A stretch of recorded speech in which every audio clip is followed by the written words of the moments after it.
Finally. All right. Hello, everybody. Welcome. We are back here. The 2019 ISCRO Sunoco Elite Series. We are back. Preseason has ended, and the cars are set up on track for preseason testing as the 2019 season is about to get underway. And as with last year, I am not alone in the booth, as I am joined obviously by Roush, Duncan, and Chris is joining as well. Hello. Because I'm too lazy to actually make this in character, so I don't care enough to like change names or anything. It's more fun to be out of character anyway. Yeah, it is. Let me get the popped up chat up. Sometimes it's fun to be in character. I pop out the chat and I just see that message. I'm using my Palmicus persona. So much first message. Okay.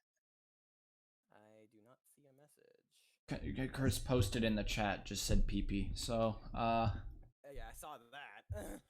that's what I meant. I open it up and I just see that. So, great way to start the season. So we are at the first of 4 of our 30-minute sessions for preseason testing, and as you guys know, a momentum boost is on the line for the first half of the 2019 season, as I'm actually about to get things underway, as everyone's going to start loading onto pit lane. Sounds kind of weird to hear that. It is. We're finally starting 2019. Everyone's loading onto pit road, and we have a lot to talk about. And the first thing I want to talk about before we get to the roster or anything, I want to talk about first the schedule changes that are coming to the 2019 season, as there is Paulson out on track. We'll talk about why he's in the 83 later for those who may not know. Lots of schedule changes. Pensacola off the schedule for replaced by Homestead, and the opener is only temporary for this year, as there is no determined opener for next year. It's going to be Golden State Motorsports Park for this year. Gave us a rather decent race last season, but I've improved the I&I over time, and I think it'll be better for this season. Obviously, once Golden State leaves the opener, it will be staying on the schedule, but it's just right now it's a temporary opener. There's actually the winner of this race last year. Oh god, last year. Yeah, we actually get to say that now.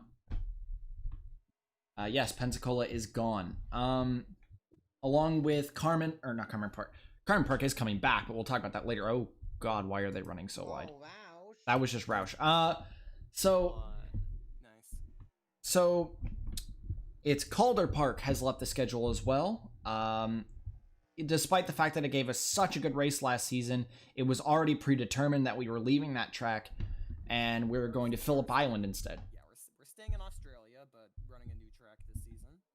Yep, Phillip Island, the Phillip Island circuit, which I believe in real life runs, doesn't MotoGP run there? I think it's a V8 supercar track. Yeah. I think it is. I think it's a V8 supercar track too, but I believe it's also a MotoGP track as well. Yeah. But it will be racing. Yeah. So Me too, Mr. Vlogman. Me too. still lots of changes, and although there is a lot of those types of small changes, the biggest change is the inclusion of 3 more short tracks on the 2019 schedule. As actually Richmond was taken off the schedule and replaced by 4 short tracks, being Nazareth, the Dodge Motordrome, the Dublin Convention Center, and Ovalo Juarez,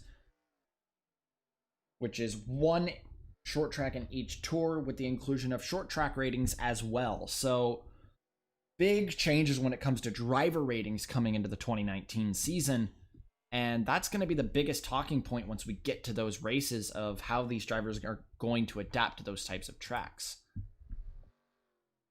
But on the topic of drivers, great segue. Let's introduce your teams, as the grid has definitely shaken up this year, but the one thing that really hasn't changed is the staple at Maverick Wolf Racing, as we'll start off with the current Constructors Champions starting with Paul Jackson, your 2017 champion, was not able to defend his title last year. Yeah, but I still had one of the best title defenses in recent memory with a top 5 points finish. Yep. Yeah. There have been some rumors going around that this could be his last season, but it's hard to really say about the credibility of them right now. But that is something to keep in mind. Yeah, definitely. But Jackson, as of now, is seen as the staple of Maverick Wolf Racing. And if he doesn't retire, he'll probably be around for the foreseeable future. Yeah. Philip Scott returns to the team as well. The legend is back, baby. The legend returns to the 80 car for another year, although with a lot of talks of the Honda. I also forgot to change the fucking make of the car. I forgot again. Don't look at the front of the car. Don't look at the front of the car. Apparently I'm quiet. Oh wait, Alex says everyone seems quiet. Okay. This is bugging me. The front end. Okay, so Wait, what's going to Honda? there, I have turned you all up. It's the Honda behind Scott. But Scott returns back. Duval and Stanley will stay on the car for this year. As same with last year, as it's Stanley and Duval exchanging out in the American and European Tour races. And Scott has been a good, consistent member of the team for the last few years, but with the Honda development growing, he could be the first one on the way out. Yeah, it's safe to say if the program keeps building like they have, it's Jason Wolf's gonna have some tough decisions to make. Philip needs a breakout because Jason Wolf does like Philip Scott. He likes having him here, but he was the weak link last season. Not to mention they just don't want to have an overfilled development program. And not only that, where they start losing their talent to other teams that want to take it from better, but still not only that, he hasn't won last year. Yeah, Scott was the only Maverick driver that did not win a race. He's hoping to turn that back around this year. And honestly, I think he definitely could. He better. Knowing it. Oh yeah. Never doubt the legend. Never. But the last returning member of the team is the 87, as Eric Monaco returns for his second year at the team. And Eric had a great year last year. 2 wins, which, was 2 more than we really fully expected him to get after these last few years. Still quiet. Which you might be you might be thinking, why isn't the 83 driver returning? Well, we'll talk about that. We'll talk about that in a minute. But Eric Monaco, he won in Paris and... Why am I forgetting where he won? It's Paris and Golden State. Golden State dominated that race. And he got his win at the Royale taken away from him due to an incident with Paul Jackson. Yep. Well, no. The incident with Paul Jackson wasn't the one. It was the incident with Rowe and Nelson. Oh, my bad. Wrong one, yeah. So, that was a great finish. Yeah. Chat says we're all still quiet. I just bumped you guys up a little bit more. So okay. And so Eric expected to do good again, and again expected to be a title threat as he has been the last few years. Not much has really changed throughout those 3, as Scott actually goes to the top while we were talking about him earlier. But the last member of the team is not Roman Rahal, as Rahal was kicked out of the car mid-season, and a contract had been signed before Rahal turned into a fucking monster. And it's Cordell Paulson, the 2015 champion, driving the 83 this year. I mean, there's a lot of unpredictable things that happened because, the reason why Rahal wasn't re-signed had to do with communication problems. The team wasn't really able to. They weren't able to communicate with Rahal at all, and they wanted somebody who they wouldn't have those kinds of issues with. And then things started happening, but just to make it clear, Wolf does not regret the signing. He has very high expectations for Paulson and thinks he could get a second title with the team. Oh yeah, 100%. If anyone can get the second title, to be honest, I would say it's Paulson over Jackson, just because of Paulson's sheer consistency when he can get going. Yeah, and he had, I mean, like, last couple years or so was a bit off for him, but then last year he returned the form, so yeah, keep an eye out for this 83. It will be a conundrum they might have, though, if Rahal gets going again. Because there is talks with, but I'm pretty sure it was talks between Guytech and Maverick Wolf. Could be, but that is pretty much all it for Maverick Wolf. Not much has changed. An extra sponsor on the 83 is there's a secondary car for this, which is a Lipton scheme, but he's just running the Ineo scheme. Lipton's joined Maverick as a sponsor, but aside from that, yeah, pretty much the same. But then we move on to the second team in the lineup, being the only other A-plus team on the grid, being Travis Ultra Autosport and their team leader, who has been the team leader for the last few years, William Duncan.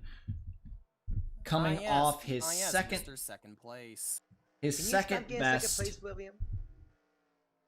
His second best championship performance coming off last year, finishing a third, which is his second career championship podium. You would have won the title if it wasn't for Provo. I mean, at least you can complain about finishing second. We'll get to Roush soon, Roush. We'll get to you. I'm very upsetty that he continued. I will say Duncan really wants to get back to victory lane on a road course, because it's been a while. His one road course win was in 2012. 7 years ago. Yeah, it's been a while. It's been 6.5 years since Duncan has won anywhere but a place that is basically a super speedway. Despite him being the team leader. Although, him being the team leader is because of his nickname, because he's the second coming of Mr. Consistency, and it showed last year. Yeah. Now, I will say, Duncan has been working on his qualifying, because that has basically been one of his big issues the last couple of seasons, and he's hoping, he's hoping that that'll pay off, and he can maybe find his way to victory lane more this season. That's why he's number 2 in my palm rankings, baby. Along with the number 2 on the team, who had a up and down year last year. That number looks so weird. Oh yeah, the number changes for this team as well, with the new font being the Morgan McClure font, and has changed from the 4, 14, and 41 to the 4, 47, and 77. And Alexander Rowe takes helm in the 47 this year. Still got Gatorade, same scheme as last year. Travis Scott says he's very confident in the driver of the 47. He just really does not want to blip like last year, but he knows what Rowe's capable of, and he knows that he could be a championship threat if he can just start his season off right. Now, there are some things on the line, though, that we're going to talk about when we get to the next team. There's a lot. The next two teams have a lot to talk about, but Rowe is very much not changed. There's really nothing different about him other than his number. The biggest change on this team comes in the form of the 77, as with Johan Art retiring, Travis Ultra needed an option, and they went with rookie Vladimir Petrov to be driving full-time in the Verizon number 77. They developed last season. They did. He is the reigning PT Cup champion. Yeah, you're looking at your 2018 PT Cup champ. As he's now moved up full-time to the Elite Series, and he's currently leading the Rookie of the Year ballot, but there is a lot of competition on that ballot this year. Probably the steepest field for Rookie of the Year we've ever had. If I'm honest, this is probably one of the rare occasions in the series, because usually when someone puts the driver part-time, they usually get swooped up by a different team. So this is different. But they already have a clause in place that Travis Scott had said earlier in the preseason that if Petrov does not perform within the first 10 races of the year, that Roman Rahal is on call. Yeah. To take a spot at the team. Oh. There has already been sort of a security put in place that if Petrov does not perform, by the end of the 10th race, then we will be seeing your reigning champion in the 77 come that time. But that's only speculation at this point. Oh, Maverick, what have you done? Now we move on to our next team, starting with their team owner and the winner of this race last year, Scott Roush, and Roush Racing Enterprises. Oh, what boy. kind of Moush are we going to see? Are we going to see a Moush and figure LCQ or Moush winning races? So, I mean, Roush's biggest struggle at the start of last season was the fact that he chose to not get owner's points. He has owner's points this year. Well, really, the more problem was qualifying for races, because I mean, like, because he really shouldn't have had issues making races. That's what he thought. Yeah. Yeah, Yeah, was, it worked out too well, didn't it? And yeah. then it took God's work for me to not make it those times. Yeah, last season was like the polar opposite of what he normally does, because he started the season horribly and then he absolutely exploded in the second half. It was like some of the best we've ever seen of Roush. Yeah. Yeah. Is he in those points now? Yeah. Yes, Roush will have he owner's dropped- points going into the season, meaning Roush could be a much bigger threat for the title after we saw the pace he held in the back half of the season last year. Yeah, He was a monster.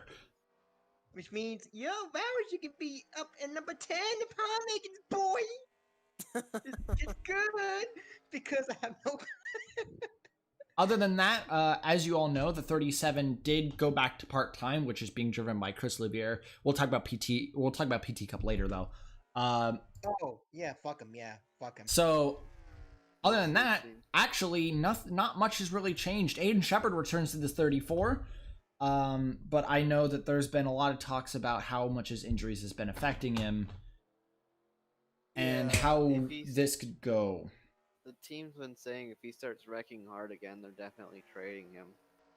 Just That watch could out be for a the headless problem. light. Just watch out.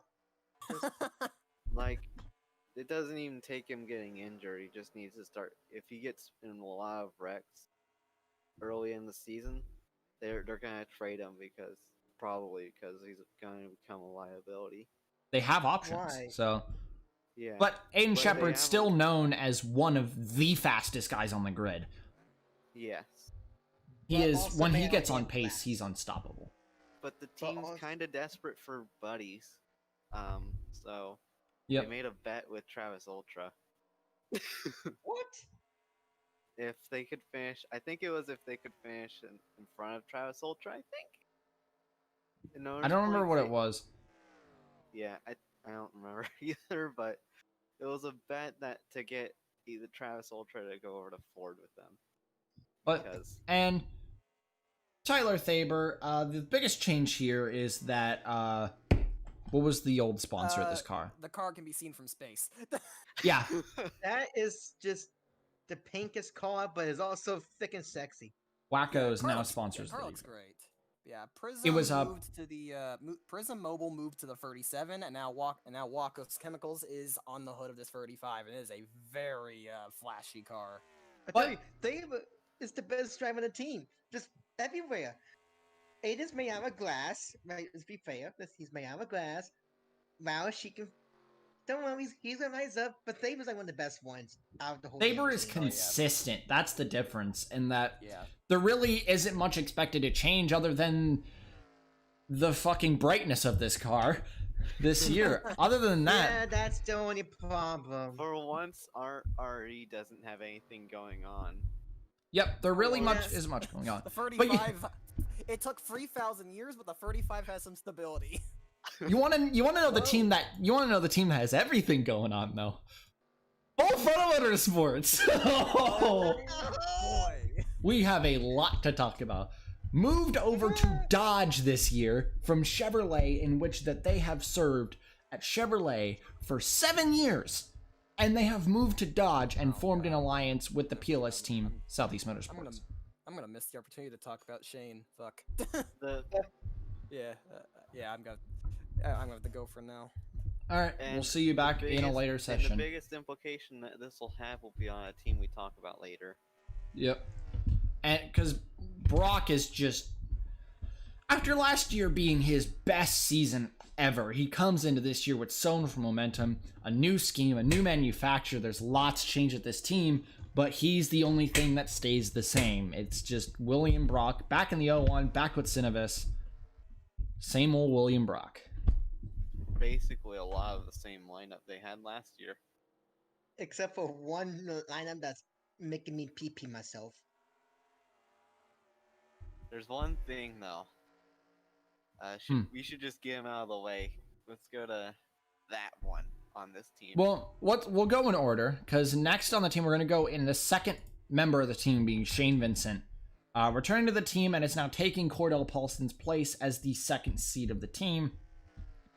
And we can see why. After an amazing Rookie of the Year run last year, getting Rookie of the Year, coming into this year, now in the 42, in a car that has been driven by a Vincent before, but it was Adam Vincent, and now Shane, completely unrelated, takes the helm. For a second in full command. season. Yep, he'll be in the full season as 42. I still find it weird that he did a lot better with Full Frontal than Monarch. Yep, But who knows? It's weird. Right? Life is Wow. weird. but Shane Well, Vincent, it was a Chevrolet last season, so we'll have to see how he takes the change to Dodge. yeah, Because definitely. He was familiar with he was more familiar with Chevrolets in the PLS. But don't forget that he did drove a Dodge at PLS if the Nexus was Nexus. He did. Shane Yeah, didn't it drive was for Nexus. Southeast. Shane Southeast. Shane Nexus? didn't drive for Nexus. Shane drove for Ditech. Oh, okay, never mind. I must think of a different driver. Oh, it You was are. Mayhall. So It was yeah, bad. Shane Vincent, terrifyingly fast on the speedways, terrifyingly aggressive at all times, and the Don't same know old how Shane. he's going to adjust to his Dodge. We don't. That is a big concern of his. But he we is saw- not the we biggest saw what concern of happened this with team. The Ford. And Yeah. Even though he had experience in a Ford, he still did terrible. But he's not the one everyone's concerned about. The other two are means of concern. First one being the one that's not too bad, being Gatlin Downey, now driving the 40 car. We just had their tire went down in the 87. That sucks. And Gatlin Downey coming out of the PLS back up to the elites, and he's driving for Full Frontal Motorsports. It was kind of an expected move. Honestly, we got to a point where it was like everyone kind of saw this coming. That Gatlin Downey, he's fast. He definitely should have won the PLS title last season. That was the goal going down there, and I don't think he achieved it. So He did No. not. And we'll talk about the actual PLS champion later. But Gatlin Downey, it's going to be his first season in a rank A. He made it all the way to a rank B when he drove for Shock Allison and did terribly. But the moment he went down to a rank D, he started to perform. So is he going to be good or is he going to be bad? There's lots of speculation about the driver of this 40 car as Ray now enters the pits. And Downey, we're just kind of have to see as time goes on. He's very much a question mark. Person who's not a question mark. Person that we are all pretty sure is going to do pretty bad. Driver of the 41, Connor Hurley. and this is He's the one I 26 in the pointed. boards. This is what I talked about earlier. This is... No one thinks this is going to go well. 26 Connor on the Hurley is not board. ready. He's 26 on the boards, which is interesting. Like, Uh, Hurley is Brock Pan- far from ready Brock to be in this 41. I think he might be decent, but I don't think he'll be good. No matter how much I want him to be good, he's not ready. People thought Ray was going to that 41. I There know. were speculations about Roger Ray to the 41, but that didn't happen. And instead, Connor Hurley in a package deal with Gatlin Downey goes to the That's so 41, and the 41 reopens, and it's this. A lot of people are worried. Yeah. Understandably I'm not so. sure how it's gonna play out. I don't. He's this is gonna be definitely interesting. he's definitely the rank A that is being most underrated. Everyone is saying that this is not going to go well, and I can't help but agree. But I don't know if but usually when people do that, it goes great. It might. You never know. But we'll see. That's your rank A teams for this year, the main front runners. We'll get to talk about the rank Bs later, but we're coming to the end of this session. We need to focus on times as Duncan has topped the board over Philip Scott and Carson Bowers in the 55, who we'll talk about later. William Brock, Dan Bartlett, Wolstein, Von Schaefer, Aiden Shepard, Sean Angel, Trailblazer currently sit 6-8. Then it's Ryan Griffin and Vince Freeze rounds out your top 10. Freeze, excuse me? Where the hell did that came from? Vince Freeze, this is a good performance out of Freeze in early in the testing. He seems to have this track down pretty well, but honestly, I fully expected Angel to do well here. This is his home track after all. Yeah, but Von Schaefer's good at these Volvingers, so... Von Schaefer did this last year too, though. Schaefer was really good in preseason testing, and then he just... in the actual thing. There was an incident with Von Schaefer in the off-season, too, that we will not talk about because nothing changed. And Maverick has its second mechanical issue. Oh, well, that's more of a Goodyear thing. Bad year. What is going on with the tires? Yeah, this one's more Goodyear's problem. This isn't Maverick's problem. Thanks Goodyear. This is pretty much like 99% certain that this is the last year that Goodyear will be on these cars. As their contract's running. Pink car. That bright pink on that front of the car. Yeah. There's nowhere else on the car but the front. It's racing strategy. Blind your opponents. Yeah. It's just like, it also is a good spotter strategy too. Allows your spotter to see clearly which car is yours. Actually, we have 5 minutes left. We might be able to introduce Trailblazer. It's a 2-car team. Yeah, We can do that because there are only 2 cars. So Yeah. Wolfstein, Von Schaefer, and Sean Angel returned to the team. Nothing changed at all. Changed. Not This team is nothing at all. exactly the same. And what was there really to change about the 78, to be honest? Angel had his breakout year. He did amazing in that 78. 2 wins on the year. Such a great year for Sean Angel. If there's anyone to be a mentor to Wolfstein Von Schaefer, though, it's gotta be Sean Angel, though. Considering Sean Angel's experience in the series. Absolutely. Angel is expected to just do Angel things this year, but again, the question marks are on Wolfstein Von Schaefer after a rough rookie year. And again, you gotta think that Angel probably has the added job of being Von Schaefer's mentor in a way. Yep, Angel's got to work on helping Schaefer with his skills in this car. Maybe it just took a season. Maybe Yeah. Von Schaefer just needed a season to adjust to these cars, but he really needs to adjust and soon, or he could be out of this 7 at a moment's notice. I know. That'd be the first big change since God knows when. And also, And- by the way, they And lost. you know, a big I'm sorry to cut you off, but someone who I think could replace Von Schaefer is one of the team owner's close friends who's on a team that we're going to talk about later. But I'm going to say that person probably to replace them in the 7 is probably going to be Bartlett. Bartlett has been speculated after he left the team he could come back. And there's also just been speculation of Benoit the Ravine coming back to the 7. Which could happen. I see Oh. he's done with his drug trade for now. You think he ever stopped? No. He'll never stop. You can't stop him. I can't stop him. Hello, Mayhall. But yeah, Trailblazer coming into this year, they came off a fantastic year after getting their first try in a rank B and performed amazingly, especially with that 78. They Yeah, were but just it way got too it. fast. But there's much to be desired with that 7 car. Yeah, they need to work on it.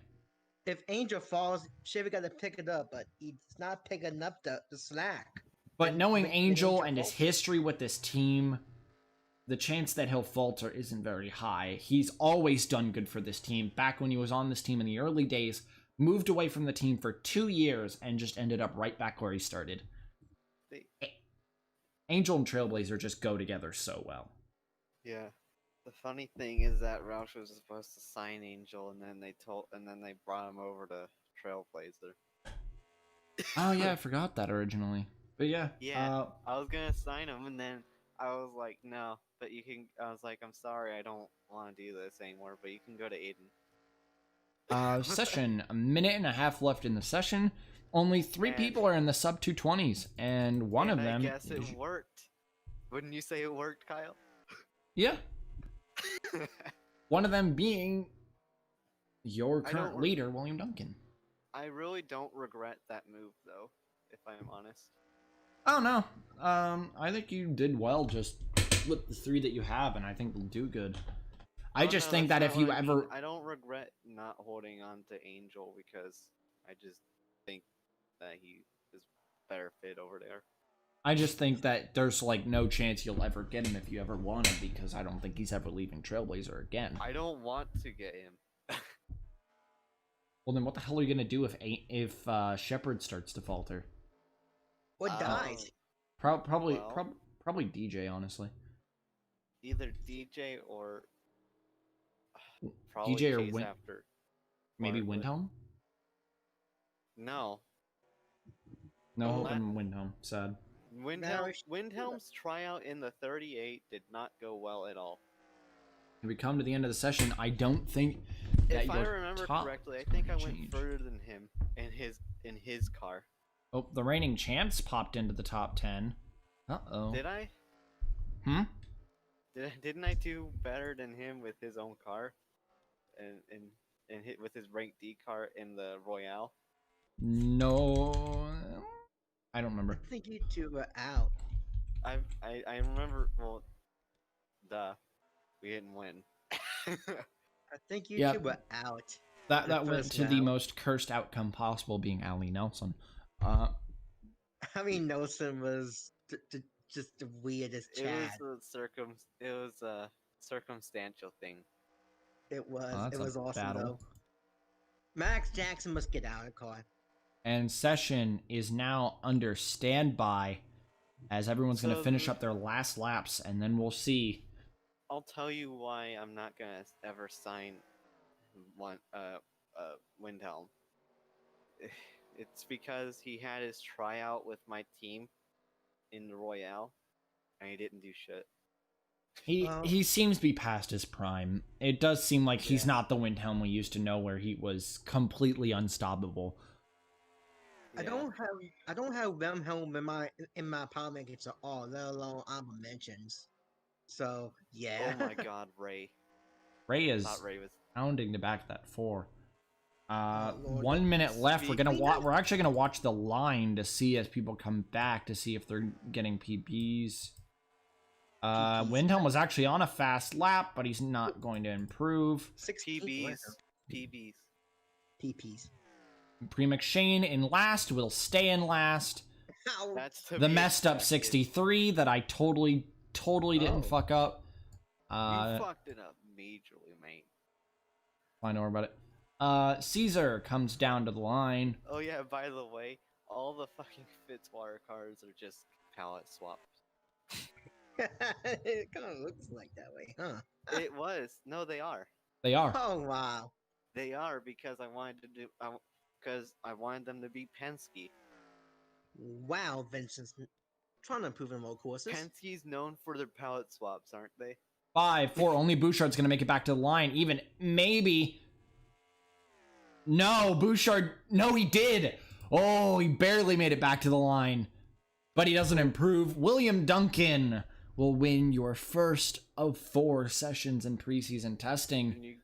And you gotta think though that most of the people who didn't do too hot that we expected probably could be sandbagging or could just be Struggling. could just be testing out the wires for like a long run. There it is. So, preseason testing results are in for Because Gatineau. it is testing. It's not Whoa. racing. Gerard in 15th, excuse me? Very impressive by Gerard Iran. Could this be the year he revives again? Not too many Testing is not- surprises near the top, though, other than maybe Wolfstein von Schaefer. But running. but this is kind of his thing. This kind of places his wheelhouse, so I could see that. Shane Vincent a little far down, same with Rowe. Thaber's down there. Thompson in 24th, his return to the grid this year. Welcome back, Stephen Thompson. The most surprising thing to happen in his career is probably his win at Las Vegas when he did that in PLS. Mm. And then the bottom of the board, the two people we'd exactly expect. What the hell is going on? Anderson's struggling. Maybe he just needs to get back used to these cars again. It'll take him a bit to get used to things. Give him time. But TOA, what's going on? Thundersport definitely struggling. Could be sandbagging. Could be. Thundersport is. Oh no. And this other than Bowers, who sits up in third. Now there's some tension in the Honda camp though between Thunder and Maverick though. Oh crap! Gonna have like another Chevy thing on me. So, well, am I wrong in saying that? Not completely. I'm not gonna say you're wrong. Gatlin Downey outscores Paul Jackson. Because that's actually impressive. Because instead of filling the team up with developmental drivers like the manufacturer flagship wanted, they filled their team up with seasoned veterans who it looks more like a dream team for a championship than it does. I still can't believe that Vince Freeze's outpaced Monaco, Downey, and Paul Jackson. Yeah, Freeze is impressing, but that finishes up your first session, and oh boy, the last time I tried to pull Vince Freeze up, it didn't end well. I don't want to do it too soon again. Yeah. Oh, that actually reminds me of something. Hey, Colin, you mentioned about full fun in Southeast. Alignment. Mm-hmm.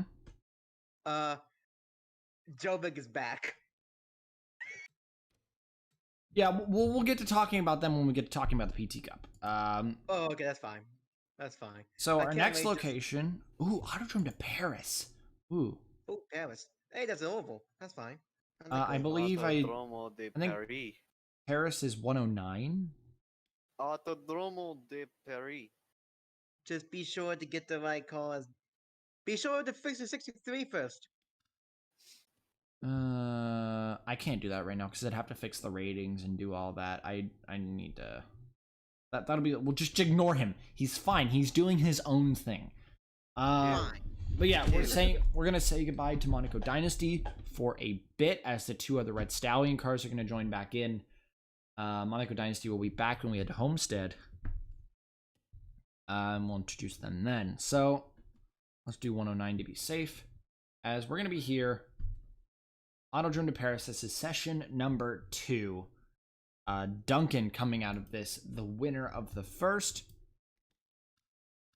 As everyone's loading on a pit lane, and we're going to start introducing your next batch of teams, starting with, where is that 6 car? We're going to be starting with Shock Allison Racing.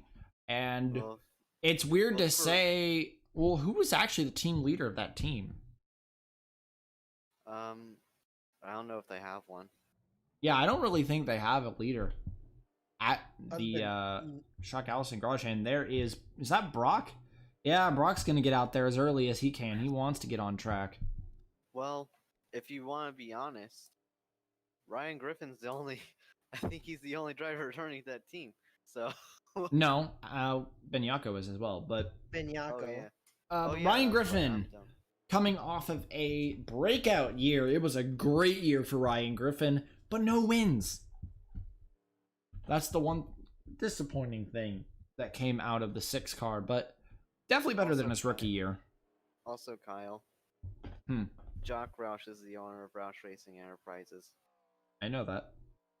You said I was the team owner. No, I said you were the team leader. Oh, team leader. Okay. You're the team leader. Jock is the team owner. Yeah. Yeah. But Ryan Griffin. Making sure you got that right. Yep. Ryan Griffin. Just same scheme as last year. Nothing has really changed in this 6 paddock except for the confidence in this team. As what is it? It's Shock Senior, and I don't remember the name of Allison, but very confident in Ryan Griffin now after his basically reverse sophomore slump. Yeah. It was a great year last year, so lots expected out of him. The person who had the slump was Alex Bignacco. Was not a very good year in that 17 car last year. Could even be said to be disappointing. Yeah. There really wasn't much pace in that 17 car, and there was a lot more expected out of him. Everyone thought he was the next big thing, and it just... I don't know, it just never happened. We'll have to see coming into this season. He's got another year at the team. Also, it's Kyle Shock Sr. and Randy Allison. Randy Allison, that's what it was. We need a place for all these team owners. I just need to remember them. But, No, we yeah, need a Alex place to Bignacco.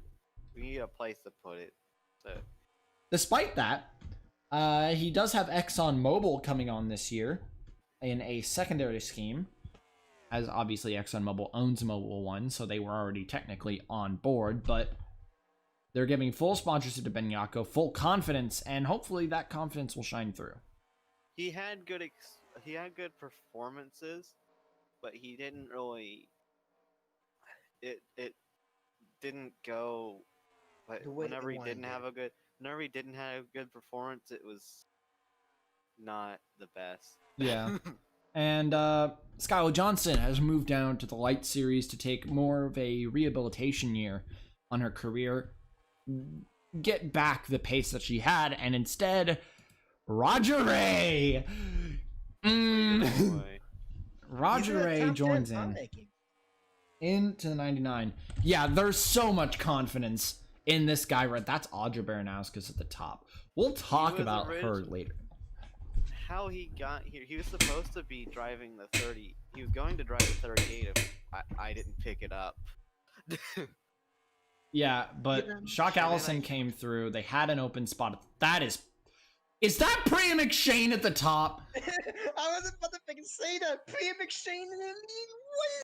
We'll talk about that later. But Roger Ray, lots of confidence after his absolutely a breakout year last year. Got his first points win. Very happy, and now Jones goes at the top. But yeah, lots is expected out of him, and lots is expected out of Shock Allison. We'll talk about their PT Cup later. The only reason why he didn't have a ride, though, going into this season is because his old team shut down. Yeah, very late in the season, Scott Ganassi shut down. We will not be talking about Scott Ganassi because they're just not here. Which is sad. Definitely didn't help the situation of most of their drivers. Yep, although Arndt was already on the way out. Bartlett Bartlett was on his way to finding a ride, and Pericles' career was winding down, to be honest. But we'll still talk about Pericles. He'll be here later. Honestly, but yep. Honestly, even as a rival team owner, I'm glad that he found a ride. Yep. I don't care what manufacturer. But now we move on to the other B+ team, being the other Honda development team, Thundersport Racing Australia. I don't really know if we can call it the development team this season. Speaking of their team leader, Jack Halleck. Not really team leader, but he's partial team owner. I don't know if we can call it a developmental team this season because all they have as development is Connor Monaco. Yeah, this team is built to beat against those higher tier teams. Yeah. All I'm gonna say is this better work out, or it's not gonna be pretty. Yep. But Jack Halleck returns back to Thundersport and back with a Snicker 74. It's been years since we've seen him in one of these, and expectations are weird because some people expect him to do great and have a career revival, and some people don't. It's been very up and down on what people are thinking, and it's just up to his performance at this point. Even though we're focused on Halleck, I can't stop looking at the 35 because of how bright the fucking pink is. Yep. What the and hell is Shepard, going on? Shepard, the first sub 27. Good job, Shepard. But, yeah, Jack Halleck overall just very big question mark for him this year. The other three, on the other hand, are not really that much of question marks. A lot of good stuff is expected out of them. including Connor Monaco, who returned back, changed from the 19 to the 15, Bouchard's old car. And, ooh, there's a lot of fun here. Connor Monaco was beaten in a drag race to the line twice last year at Michigan and Motegi. Still no win. And and that was unfortunate because there were teams not really aligned with Honda that wanted to see him win either, too. Everyone wanted to see him win. And it just didn't happen. But I'm sure he'll win. Office Depot has stayed loyal to that 15 car. Yep. Changed from the 19, followed him over to the 15, and is still lots expected of him, and everyone just wants him to get that first career win now. That's the next goal for him. And then it's not going to be handed to him. The other two, the reunion. But Max Anderson and Carson Bowers. Oh God. Before we continue on this, God. I must go without saying. This is what I mean when I say it's not about Mal Team this season, and this better work. I think it'll work.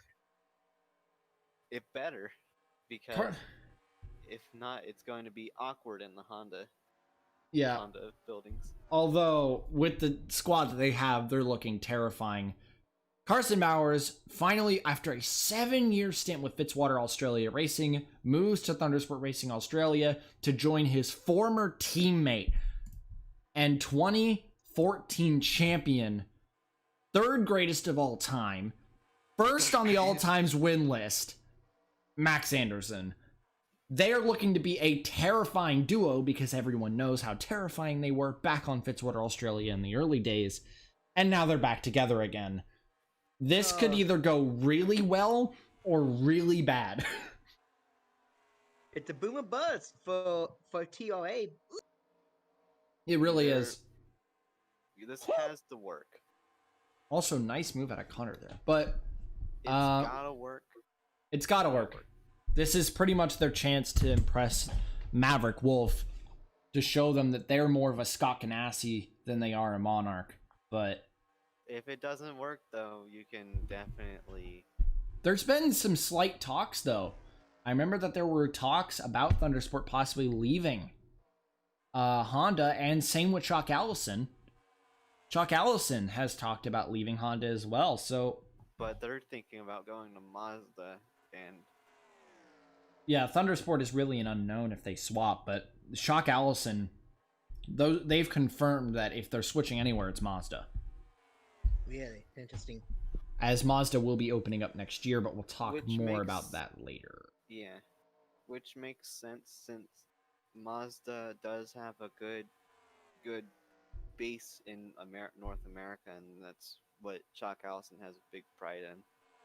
But yeah, that is Thundersport Racing Australia, a team that could either completely bust or possibly move up to A. Yes, they have a bunch of great drivers, but also we don't know where they are in their career yet. We don't. And so we'll see. So this can backfire horribly, or it can go great. But now those are the two ways it can go.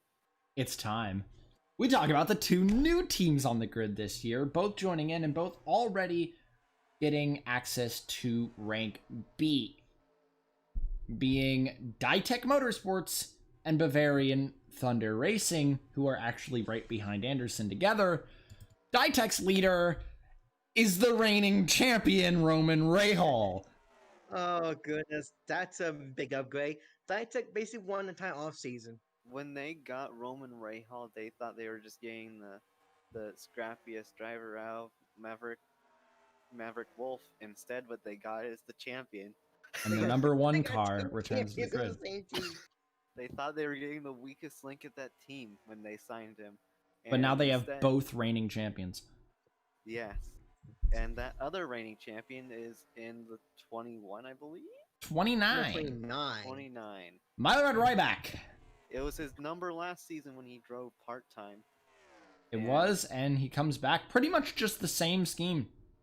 Same scheme, different manufacturer, but this time he has a lot more confidence going into this, as he's a Panasonic White Series champion. The only Along thing with Ryback's longtime teammate, Tim Randall. He's Or not still- longtime, but PLS teammate came up with, Yeah. oh, this is fun.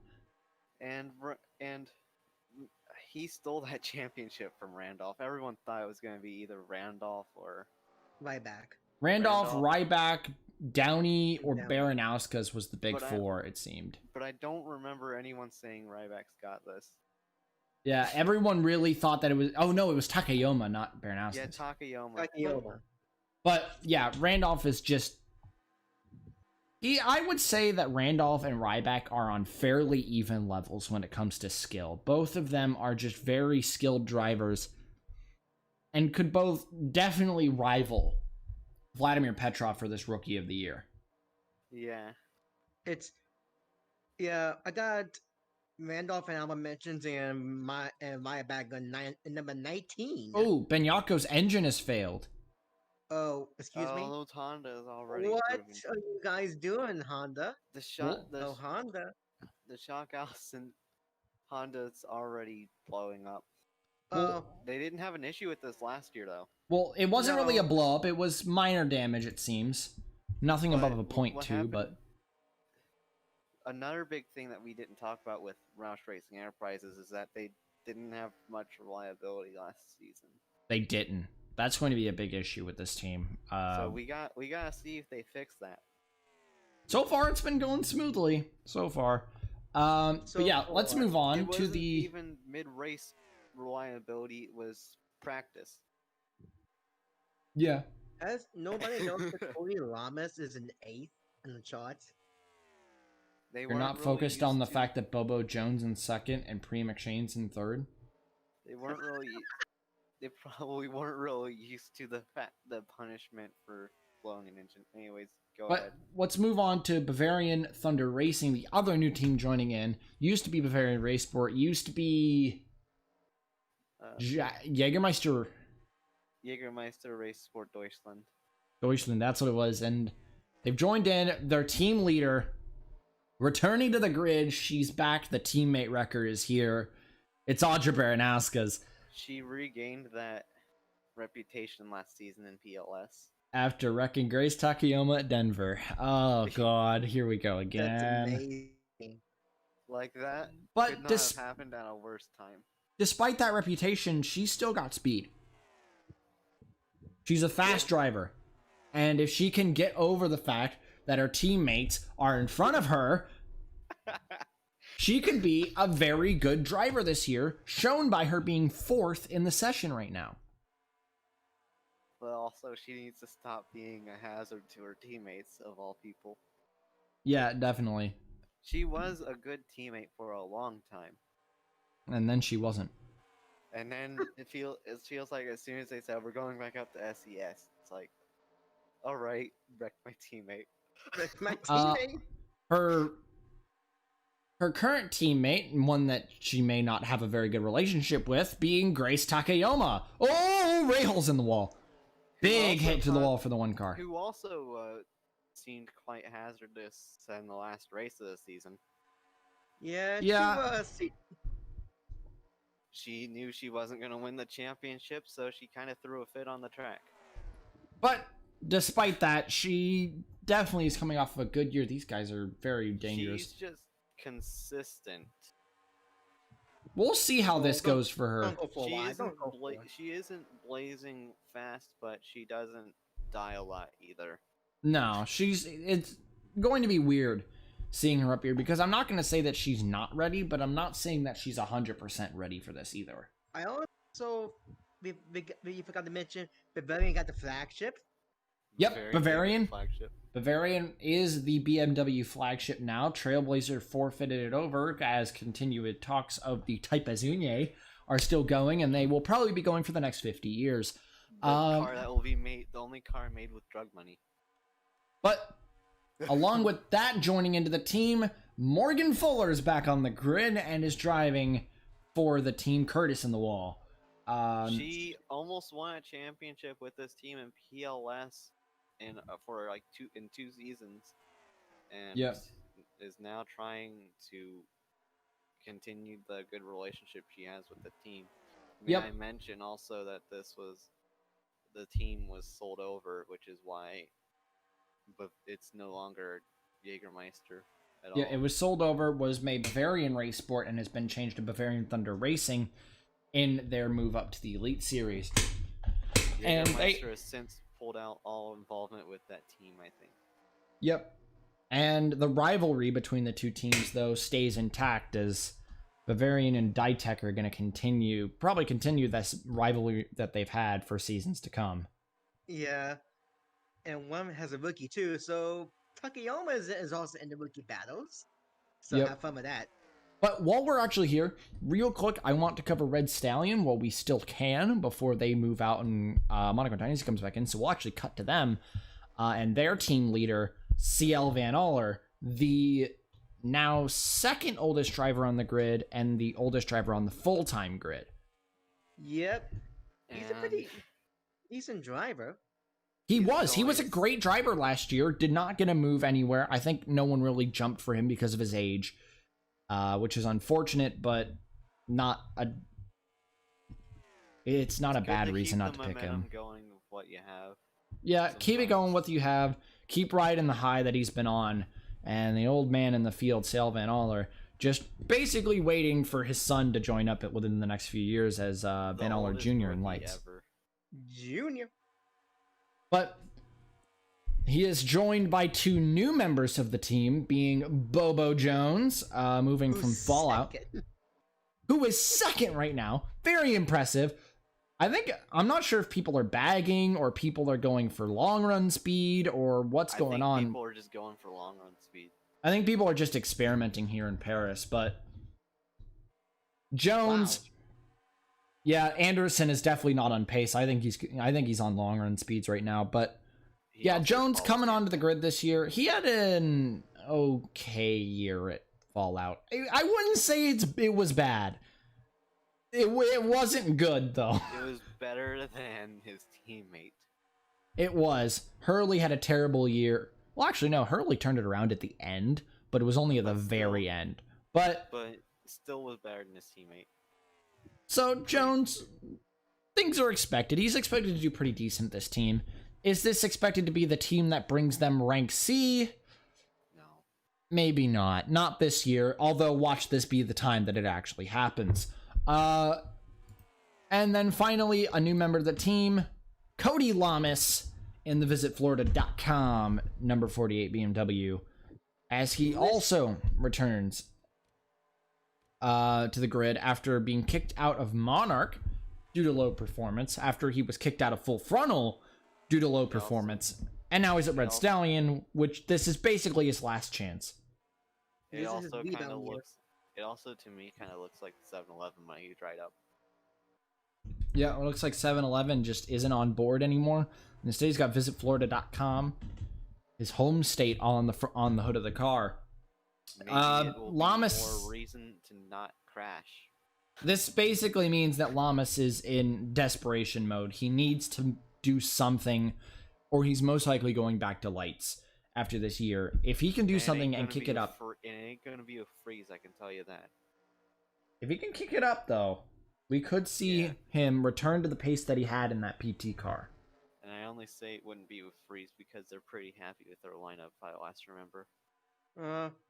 But, Or it could be Cebu Sport or GDI or Southeast. oh, Depending these on guys your are team. scrambling. Jesus. But, yeah, that is Red Stallion. I wanted to cover them real quick. Oh, hi, Rahul. Just peeks down there and takes a bunch of people. But that is the Okay, end goodness. of... we're introducing Oh. Red Stallion while we still have time before they move away, in case we don't have time when It's a we good get to that thing you point. found your passport. Bobo Jones is second, William. Yeah, Bobo Jones second and Priya McShane's third. Don't worry about it. Don't Bruh. worry. We're just chalking it down to the fact that we think people are starting to bag in the Paris session because a lot of the people who are normally near the top aren't. And this is a track with a lot of tire degradation. So I think some of these people are just working on long runs, while Shepard's the only person in the 26. Sean Nord is 10th. He just wanted to put up a quick time before going to bagging. But as we move on from them, as we return back to where we were, like, damn it, Shepard, don't do that. we're moving on to Monarch, which we may have time to do real quick. Vince Freeze coming off of a top 10 in the last session, despite it being, 10th, but a top 10 at Gatineau. Very good in the first session. Who topped the first session? You. Nice.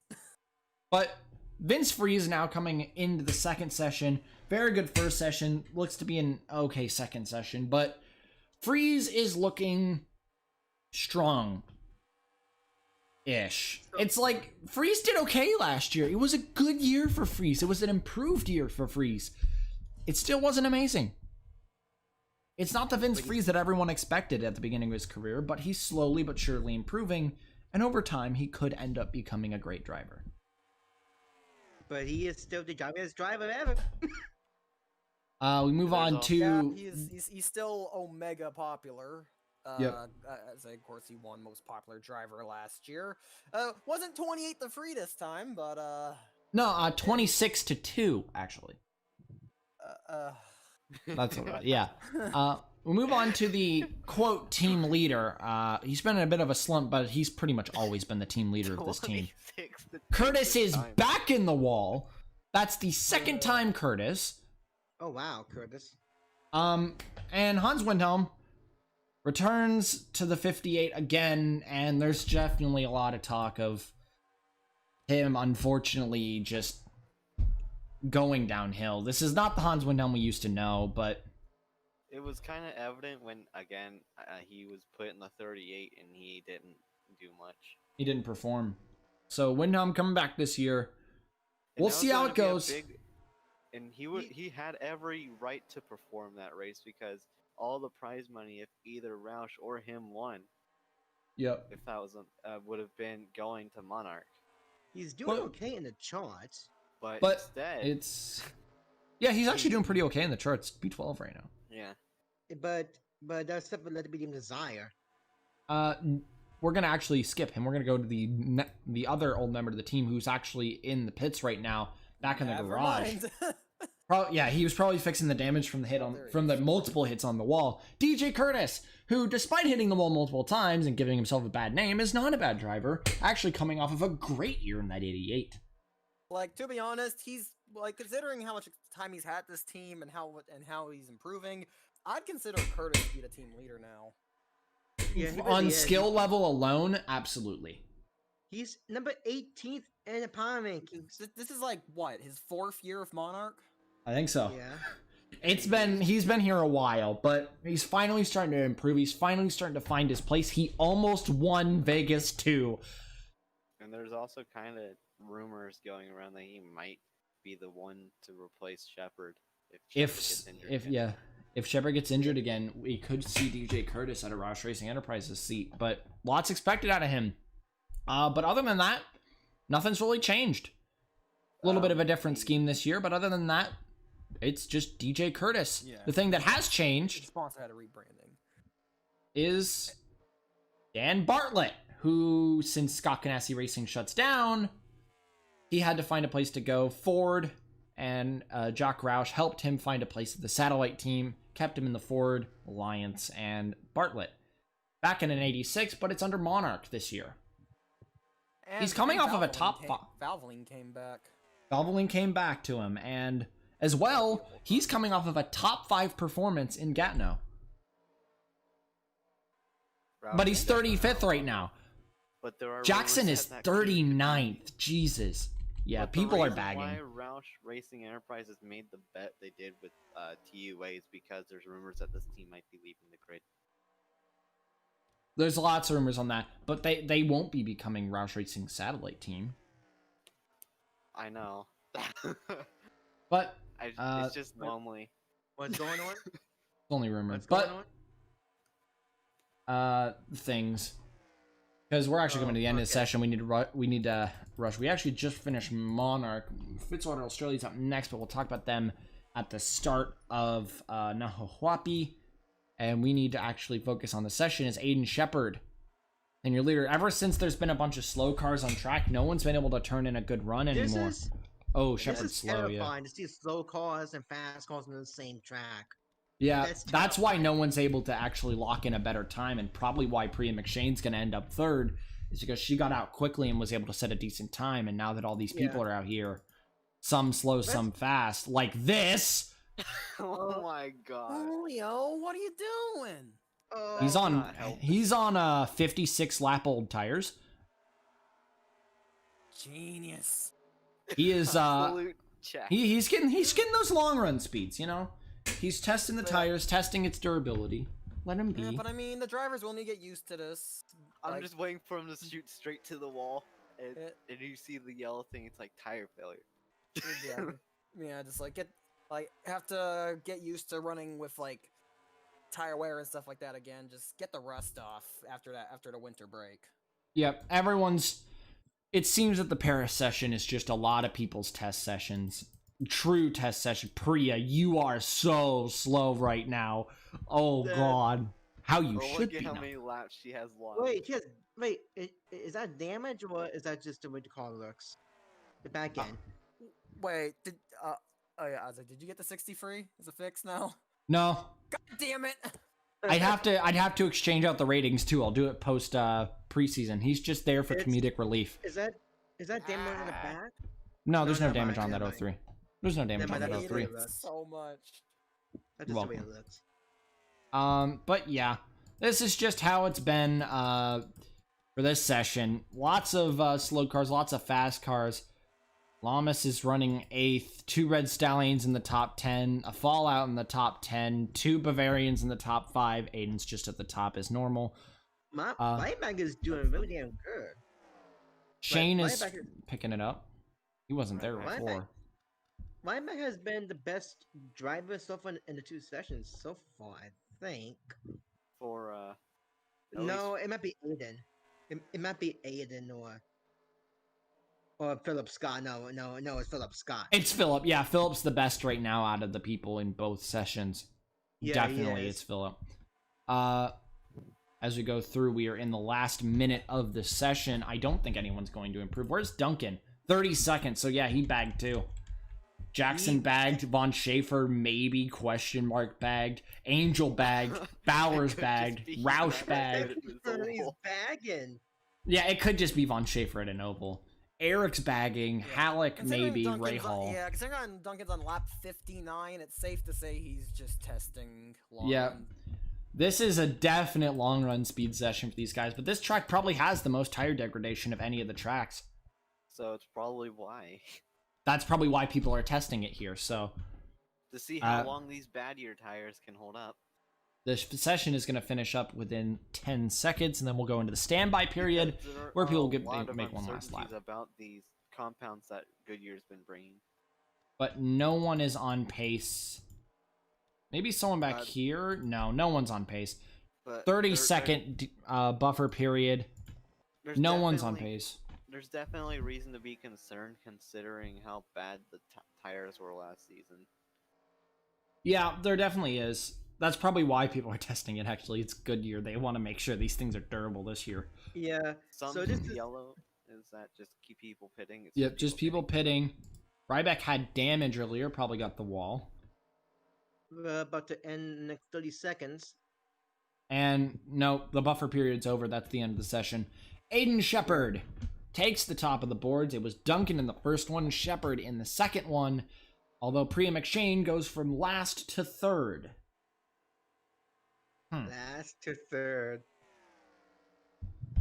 A little What a strange, chat. but this was a really good place for people to test. Oh, Thaber did pretty okay too. Ray did okay. Paulson, and that's the end of the session. Alright. All 3 Red Stallions in the top 16.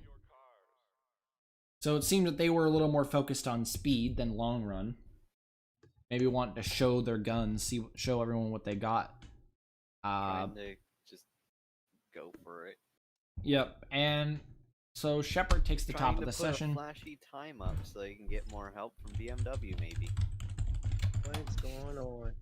So Wow. congratulations, Shepard, to take I the mean, it's top. not like they're going to give much to Trailblazer.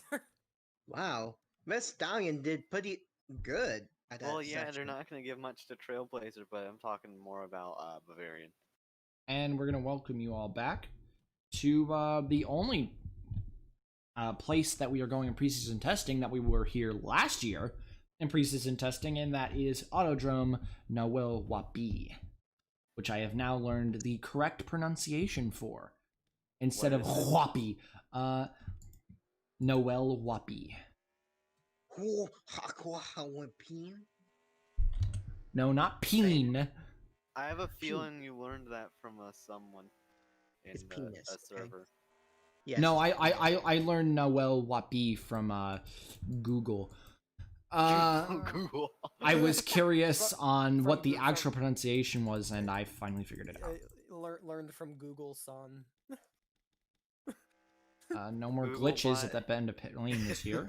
But Hey, yeah, DJ is James. now we get Yeah. to talk about Fitzwater Australia Racing and their team leader and the successor to Also, Zachary we never, Fitzwater we Sr. never talked about this, but Maverick received a charter or a Monarch, Monarch. you mean?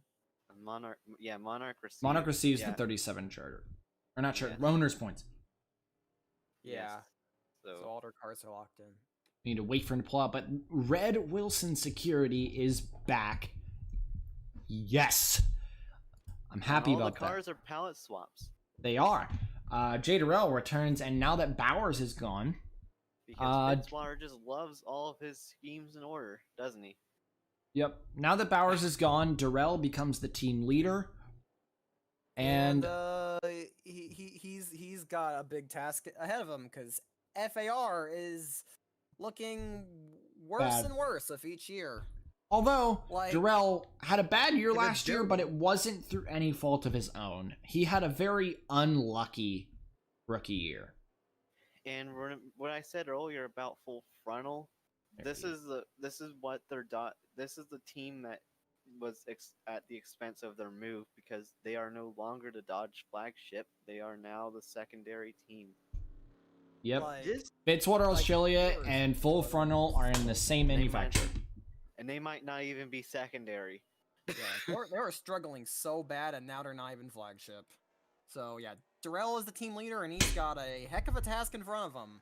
But I mean, if he can avoid the sophomore slump and improve, he certainly could be up to the task. He And, also, not get wrecked every other race.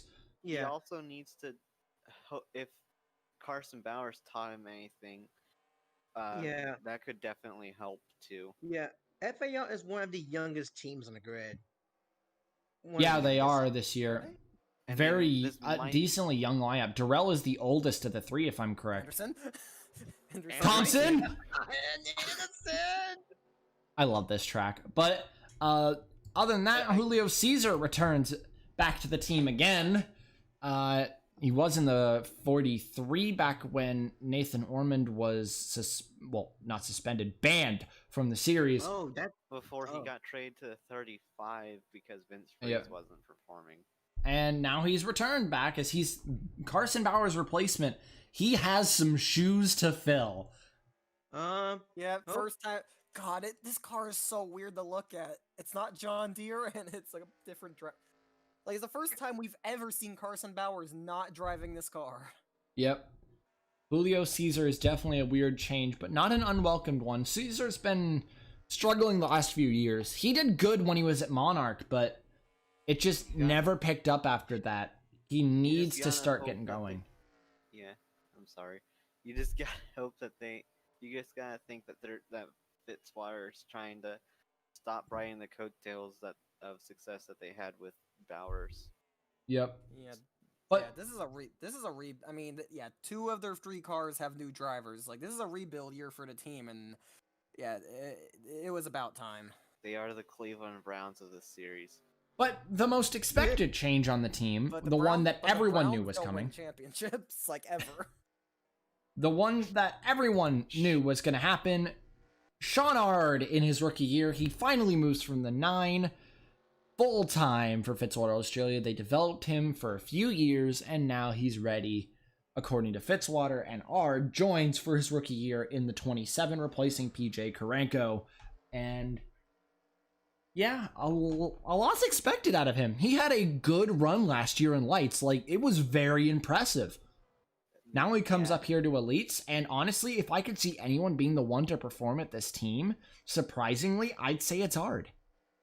And to go back, the aforementioned Karenko and the one person we mentioned earlier, Skyla Johnson, both went to PLS Wacker Motorsports, also known as Gatlin Downey Incorporated.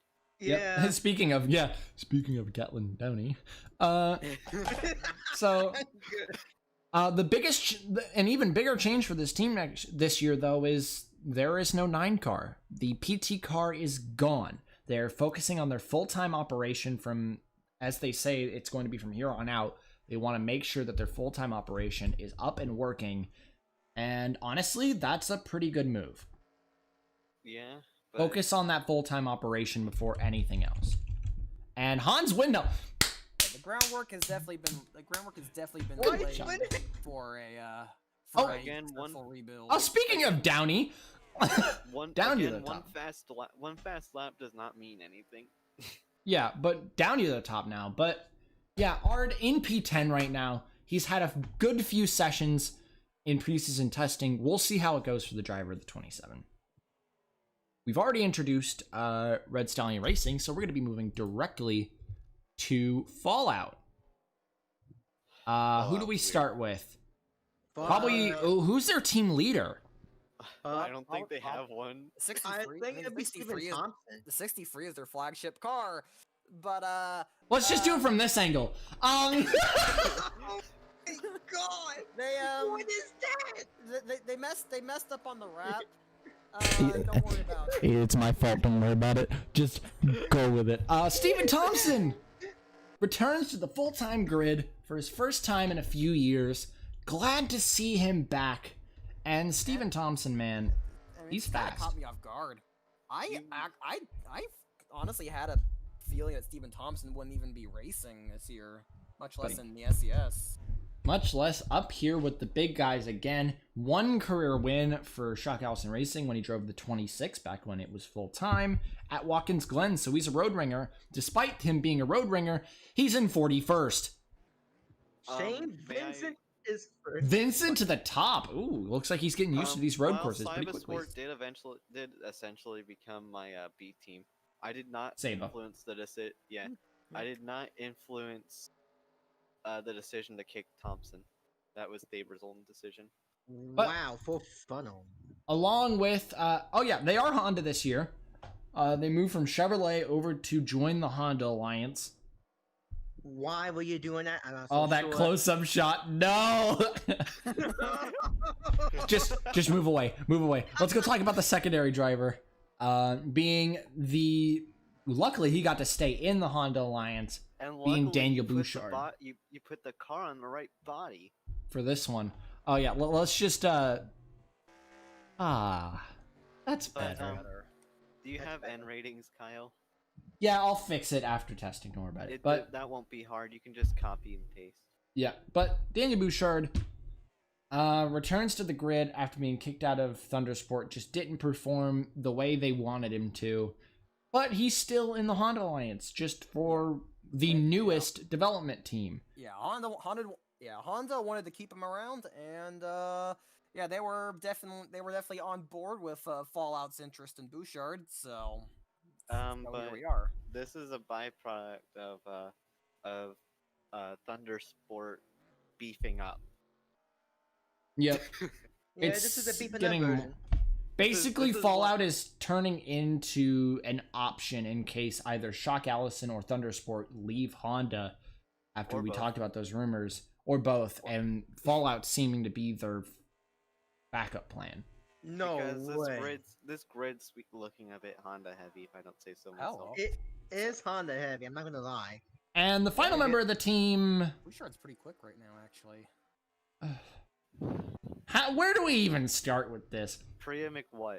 Priya, Priya, if you're listening, Priya, I'm sorry, you weren't ready. You weren't ready at all. I don't know why you're here. Nothing against you. Nothing But- against you, but you just But- weren't ready for the Elite Series. But ain't she? Congrats on the opportunity, I guess. But ain't she married to Baranowskis? Like she can get. No! She's married to No. Takayama. No! Yeah. Takayama! Yeah, Takayama, yeah. McShane and Takayama are, I believe they are the first lesbian drivers. And Well, they're the they're first couple. Yes. They're the first and couple. And definitely the first couple. They're the first couple. Skylar Johnson's the first LGBT driver. Yep. I admittedly forget that sometimes. But Priya McShane, had to make- everyone says that this is going to be a train wreck. Yeah, At them- yeah, Again, she's, Priya McShane could just be a fill-in option. She might just have plans to go back to the 41 after this, or 42 Mhm. after this. You never know. Yeah, but, it's she's the owner of McShane Motorsports, and her driving career is a bit hit or miss. She hasn't really had the results in PLS. She has experience in PLS, and she has. I mean, I guess She Fallout has Logic SCX. She has SES. Yeah, Fallout probably picked her up because she has a lot of experience in PLS, and she's driven an SCS car before. When Because Fitzwater got injured. yeah, a couple of years ago, Fitzwater got injured, and she stepped into the 59 for FAR. Because Fitzwater was, I don't know what Fitzwater was on when he got injured well- to make that decision. Yeah, Probably it's a gonna be a concussion, bit of a learning but, curve for it's gonna be a bit of a learning curve for McShane, but But all, but at she least could surprise some people. at least all she has to learn though is the new manufacturer's equipment and not the car. yeah. Wow. That is the one thing she has God. going for her is the experience in an Elite Series car. Philip Scott though and Ryback are killing the session so far. Yeah, I know. those two have been doing really well, and they're doing it again. Scott back in the top 10 for a third straight session. Could Scott be the winner of the preseason testing? Question mark. Hey, Freeze. I'd But be all there's for also there's also Ryback, but Ryback didn't have a good first session if I remember. Yeah. Yeah, he didn't really have a good first session, but he's picking it up in the last two. And Shane had a top 10 in the second session. I don't remember where he was in the God. first. Shane Oh, there's been a spin. Oh, That is something happened. Cordell Paulson. Cordell. Good thing we don't have to worry about backup cars right now. Windhell. Oh, no, that was Paulson. No, that was Paulson. Oh, no, Paulson was no, it slow. Rahal and Paulson Rahal. tried to get in the pit lane. It looked Yeah, like, and Paulson tried to get a lane, and when you're side by side in a chicane with a guy ahead of you, there's really nothing you can do. Yeah. At that point, they were already doomed, and it it might was not over. have helped if you didn't see Paulson wave. If you didn't see Paulson wave down. But it was a minor spin. No big deal. We're good. Although this does kind of hurt two members of the top 10, which is not good. Who's our honorary last place right now? Jay Durrell again for the second straight session. Durrell has a lot of shoes to fill, and yet Bro, this is a road course. What are you doing, buddy? This is not okay, Durrell. Oh no, Thaber! What happened, Thaber? What's happened between Thaber and what's his fate? I guess Oh, Duncan was that's her face. focusing more on raw speed, but in the first session, and now he's just kind of taking it easy and getting used to everything. Bowers once again in third, except he didn't have a good second session. Scott's going for that bonus. Yeah. I also noticed full fun of most sports are like on fire. Like, Oh, these yeah, other they teams are. and- I would like to say, as a rival to Maverick Wolf, my favorite driver on their team is Eric Monaco. Thank you. Not a bad option. I like Eric Monaco a lot.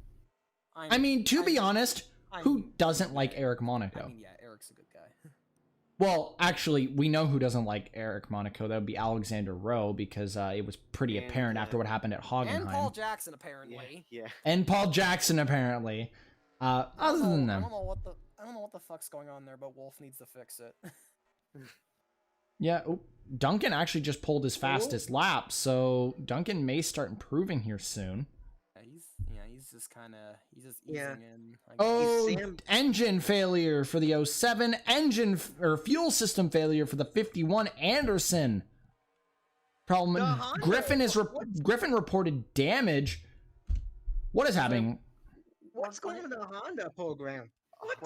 We're just It looks like I'm roles are like- kind of reversing right now. The Ford are not having any reliability issues. well, no, and we're just I mean we're just testing things out, pushing the limits, and well, obviously when you push the limits, sometimes things I think- break.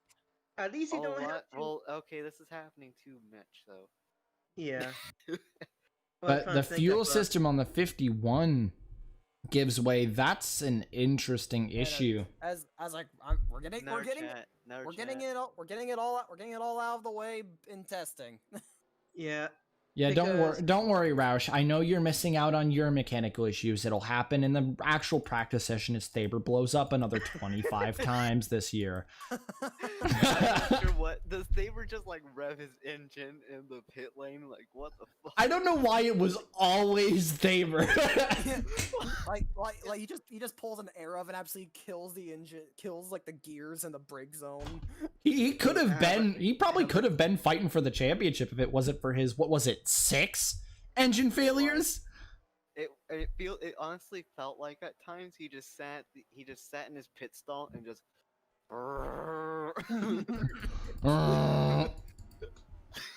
Pulling a Michael Waltrip, trying to make sure people can't see his car's illegal. Like V8 go. Like it honestly felt like he just revved his engine out in his pit stall and then went out and saw how long it could last before it exploded. But Bobo Jones is doing good in anyway. this session. Anyway, what's the next team? The only team left is Monaco Dynasty, which we'll introduce when they're actually on the grid. So that is Oh, your right. roster Oh right, yeah. Oh right, they aren't on track. For now. for And then now, talk but about we my do PT have. Cup. It is PT Cup time. We can't actually introduce the cars themselves, but we can talk about them. Being the TUA has an entry this year, as they usually do. As with the we should probably talk about the rules first. PT Cup, the rules are changing, and when a car is shared between 2 drivers, their points are calculated together. They are working as one unit and not as 2. So, in the case of the TUA unit, with both of their drivers, they're going to be working together to try to win the PT Cup, being the return of Kaushak Jr. Did you just have another mechanic? Oh, that was just Goodyear. Okay. Good year. Goodyear things. Don't worry about it. Can Goodyear fuck out of the sport, please? Kaushak Jr. returns to the team. The car is rebranded as the 71, and there really isn't too much to say about Kaushak Jr. coming off of a good sense year a last year. tire war on the horizon once Goodyear leaves, though. Well, ISCRO signs the tires. It's not up to the teams. Still. But,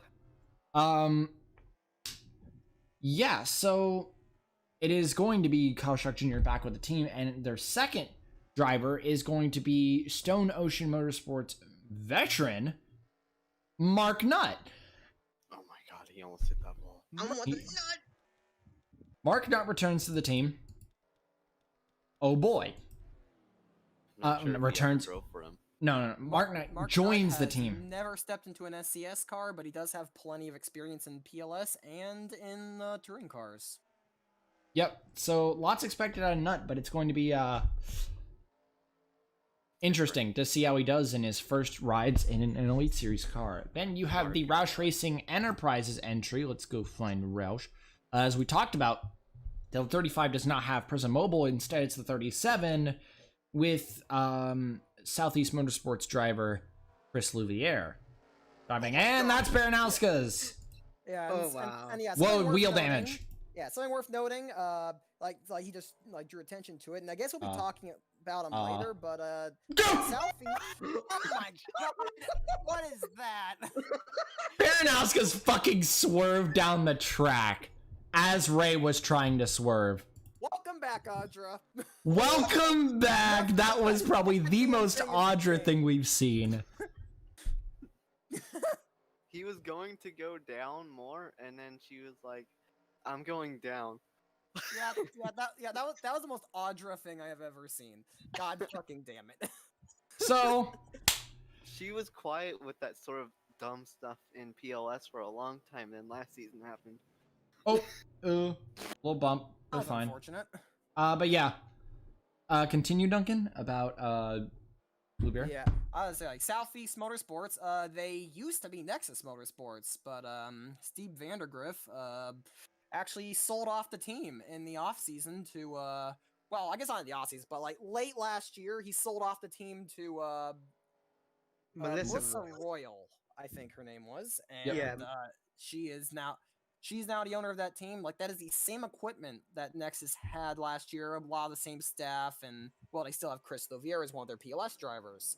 But it is now Melissa Royal's team. Yep. Oh my god. So, that should be fun. But we're going to talk about Southeast in a bit. But, who's the next on the PT Cup? Are we already moving on to the new teams? No, there was 7 and there was the 26. Yeah, that's the one we really need to talk about. Shock Allison's 26 car.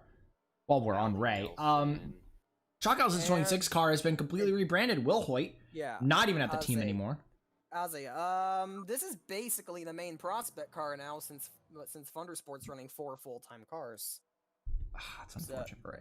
Let's go find Binyako.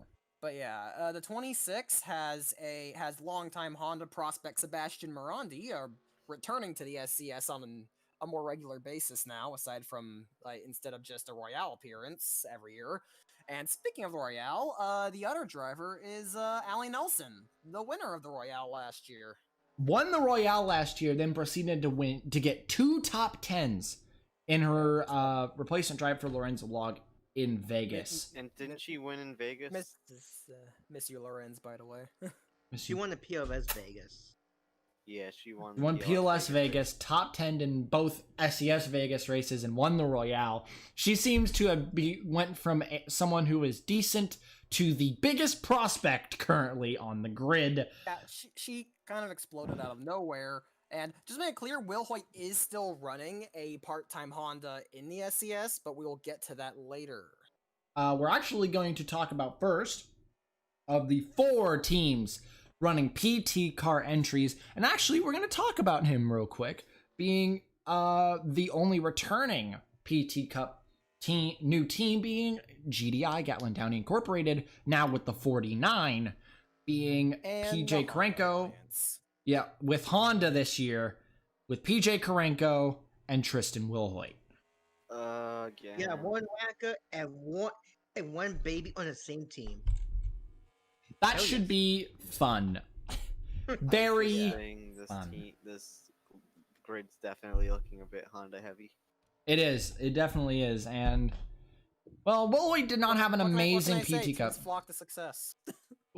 To say Wilhoit didn't have an amazing PT Cup is a bit of an understatement. I've had success and no one's flocked over my side. Wilhoit's PT Cup was a little bit of a train wreck. He was not used to that car. He never adjusted. I'd say he showed a lot of potential, but there's just some mistakes here and there. But I mean, getting more experience, it's gonna be good for him. He's still racing PLS, and he's fully a part of the Honda program now. Because originally Shock Allison just kind of brought him on, but he was driving for Nexus. But he is a fully fledged Honda development driver now. Another engine. Sean Angel's gone. Karenko is basically trying to rebuild his career because I'm waiting for that 35 he's to pop up. not been doing too well. I'm waiting for that 35 to pop up. Yeah. I'm sure you remember when Karenko got top 20 in testing last year, and we thought, oh man, he's having a breakout year. And now he's in Light Series. It's rough. Then we talk about, as we had just talked about, Melissa Royal and Southeast Motorsports. And with their grid, with Yuki Tamura not electing to go up to part-time in Elite Series and Chris Louvier already having an Elite Series PT ride, they had to improvise, and they found a monster of a lineup in the form of returning veteran Dak Jovic coming back to the grid this year, and Nick Pericles having to find a ride after Scott Ganassi shut down, had to go with Southeast Motorsports, and two very threatening veterans pulled up down in rank C in the PT. I just heard a crunch. That's. I just heard the juiciest crunch. Oh no. Why don't I see anyone wreck? I swear to God, I heard something. I know. I feel the same way too. As All for right. Royal wants youth, but she has to empathize with veterans. That's a new approach to this. And She knows there that. has been talk that Pericles has said that he's thinking about committing it himself to Southeast to try to help them come up. That's, And yes, Fitzwater, Jovic was retiring and he was gone for a year, but he came back. He signed for Monaco Dynasty Racing. The funding fell through. They weren't able to get a third car open, so they closed it. Jovic was then rideless, and Melissa Royal hit him up and got him a PT Cup ride. I don't know why they closed that car. Yeah, None. me neither. Things. yeah. But Royal But it might be basically. for the better that he didn't end up with that team because it doesn't look Yeah. too promising for that team. Anyways.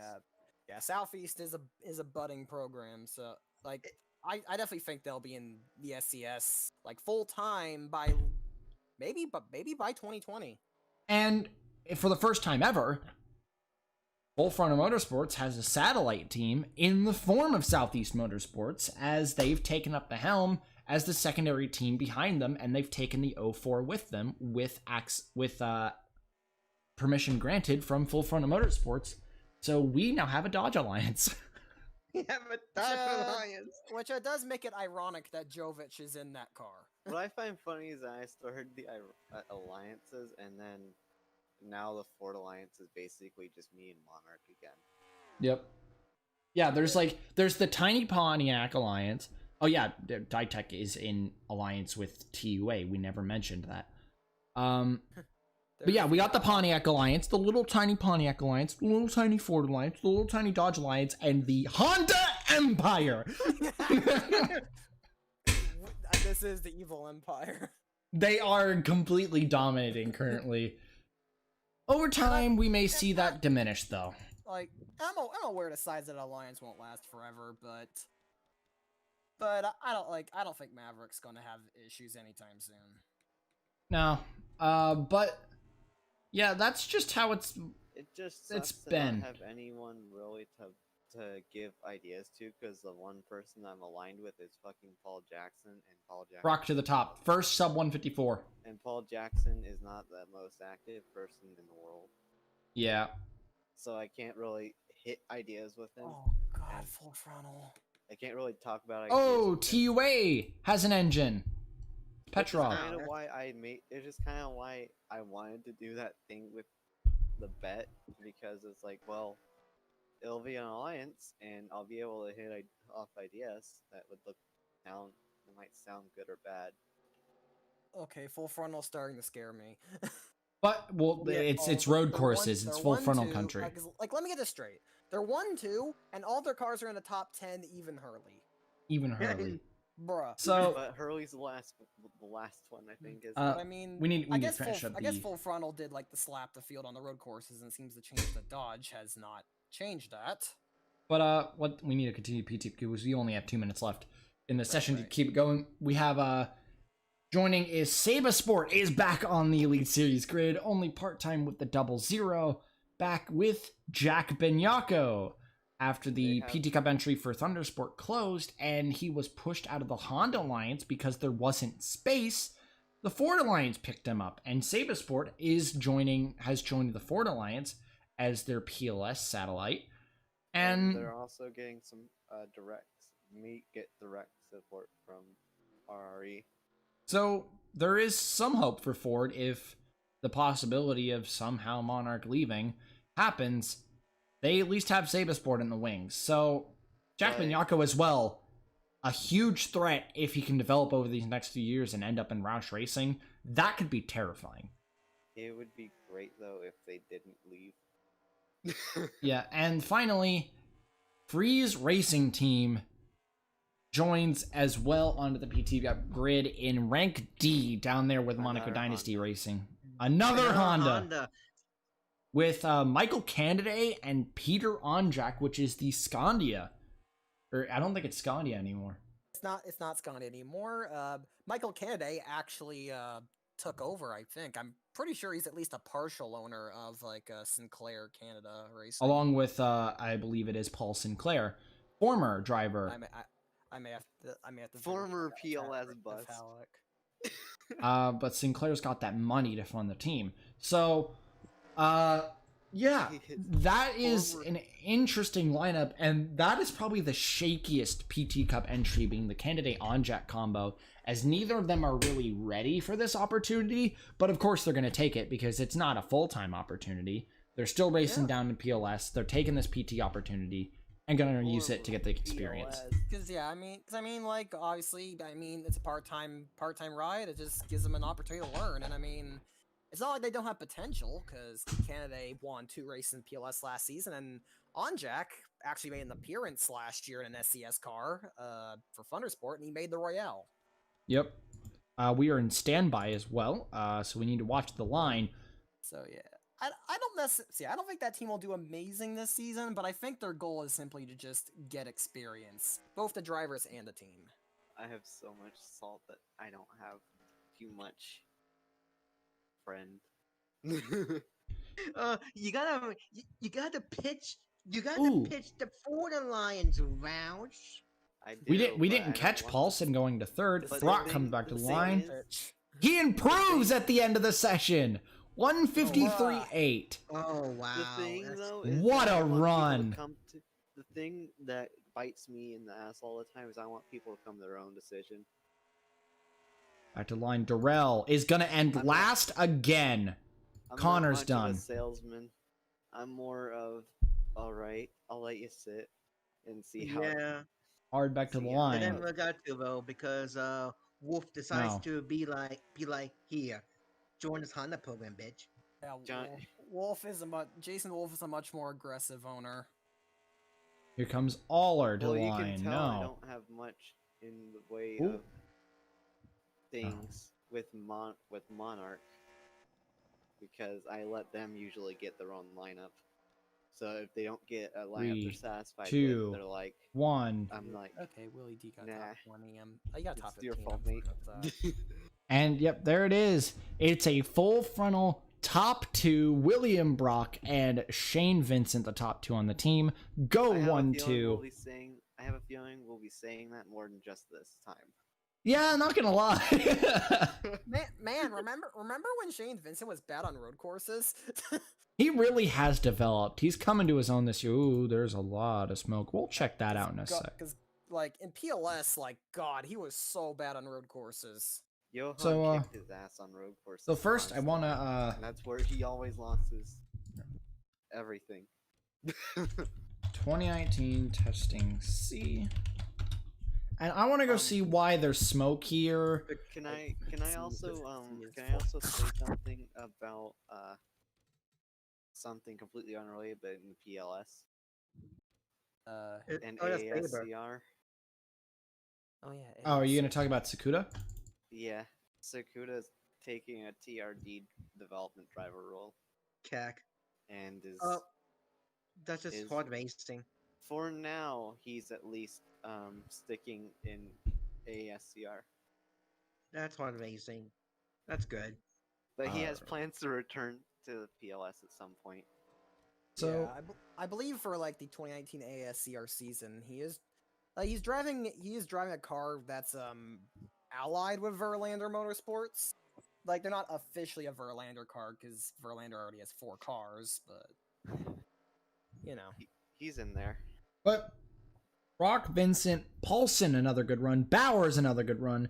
Jackson, another good run for Ryback. Downey, Windholm, Hurley, Scott gets another good run. I think he's the current leader. We'll see post-testing if he's going to be the winner. Duncan could be in this. Shepard could be in this. Because, like I said, out of character, that +1 momentum boost could be important. The big thing about him though, the reason why he's so committed to stock car stuff to fight despite being super GT drivers, just because he thinks it's interesting. Yeah. And now he's getting to live out something he's always wanted to do, and he likes it. But I'm going to have to take a very temporary intermission. I have a chore I need to do real quick, guys. You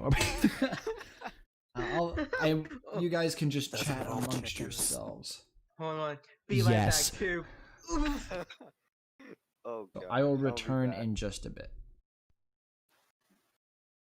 I would love to be hosting the stream so I could just put up the whole "we'll be right back" thing that I usually have when I take breaks on a stream.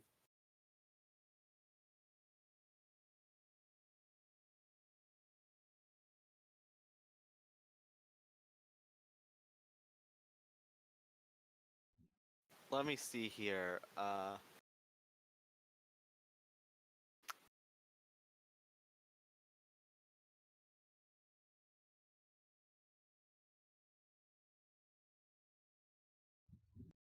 There it is. That's what I'm talking about. Now it'd be great if I could just open it. Yeah, there we go. I have this as the thing I have when I am AFK for my stream.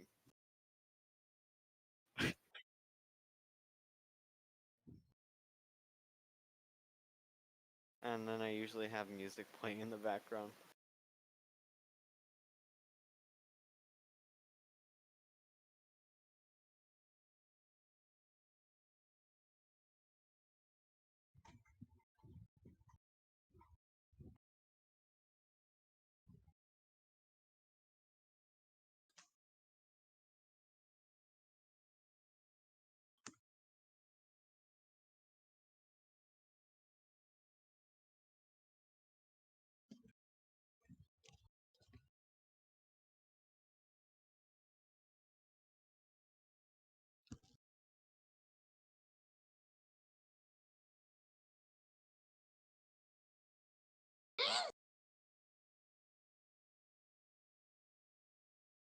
And then,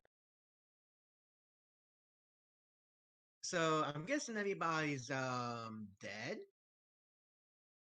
So I'm guessing William's dead, Ralph is dead, and Kyle's dead.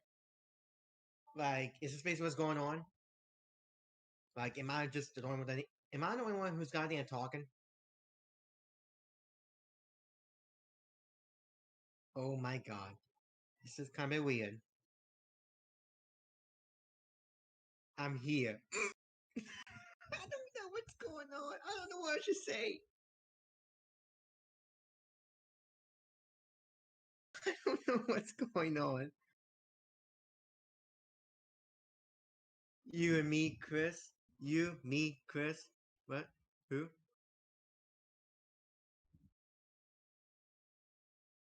But Fitzwater, you got Homestead. Homestead is another good place. I buy a Homestead when I got my car.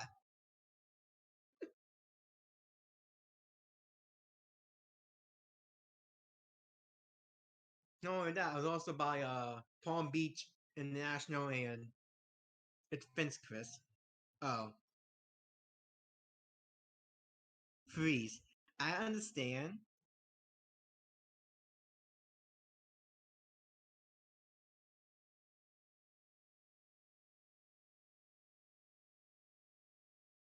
Oh my goodness gracious. So you guys trying to see trying to see how I can interact with the people. Okay. How can I interact with these people? No crap. So we got 4 guests. No, we have 3 guest people. What's good with you? Memeing, because I'm guessing everybody's out and about somewhere. And I'm trying to line up this preseason, not preseason. Getting those people skills, huh? I guess. But I'm trying to get these damn power rankings up. Not up, but at least typing out. because I'm basically right now the top 3 right now. That's just too easy. Oh wait, what? Oh, there they are.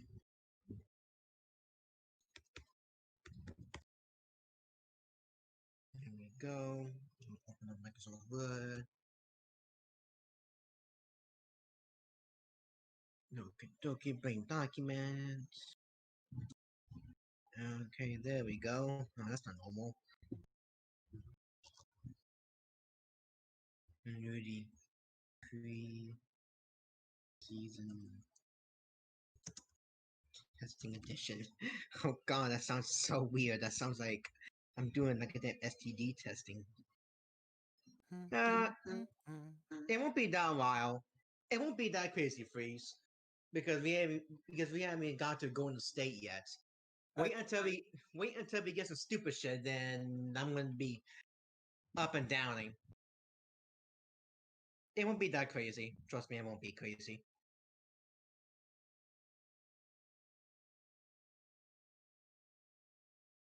Number 1. Hey, William.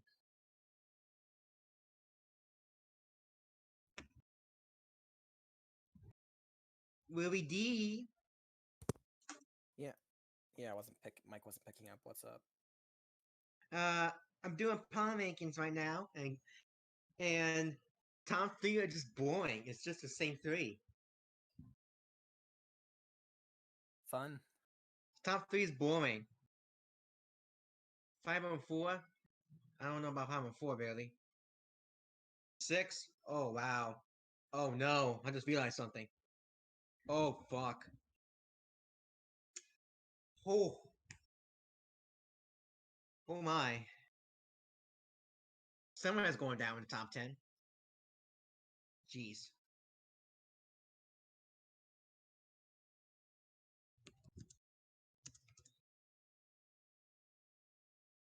Yeah, I think I can actually play this shit a bot. Then I might pick up on the stream. Let's find out. Check.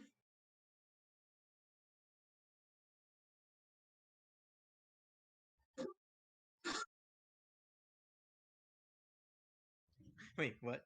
I don't know the bot's if the bot's muted for him. The bot's muted for him. It probably didn't pick up. Be right back. What the hell is the screen? Have the DJ roll. Can't remove the evidence.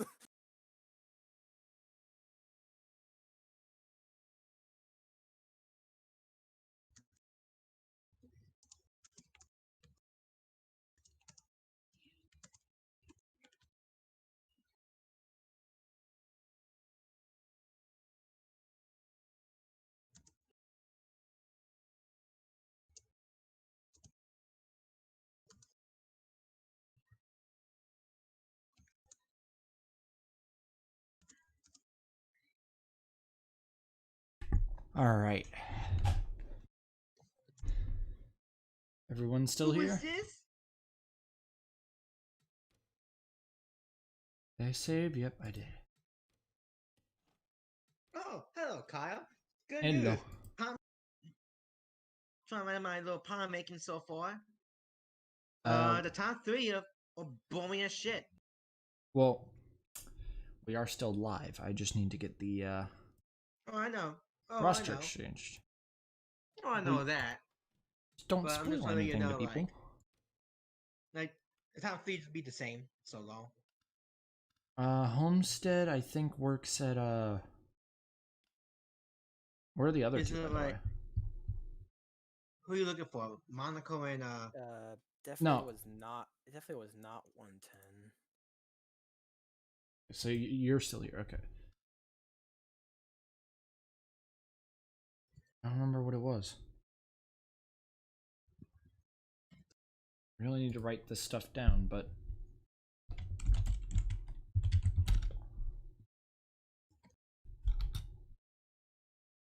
Oh, Kyle Busch won the truck race. and I can't search up in our DMs because Discord searching is broken apparently. That's man, fantastic. Man, I can't wait for Bush to just finish up his truck starts for the year so that trucks can be as good as it deserves to be.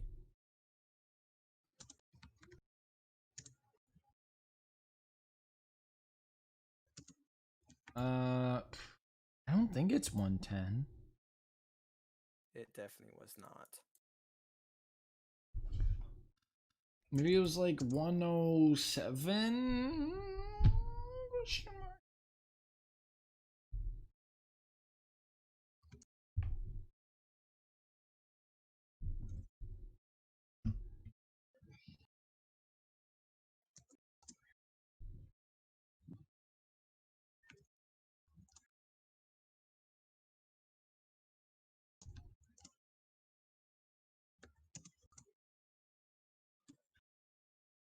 Seems like Fitzwater is slightly salty in the chat. Cool.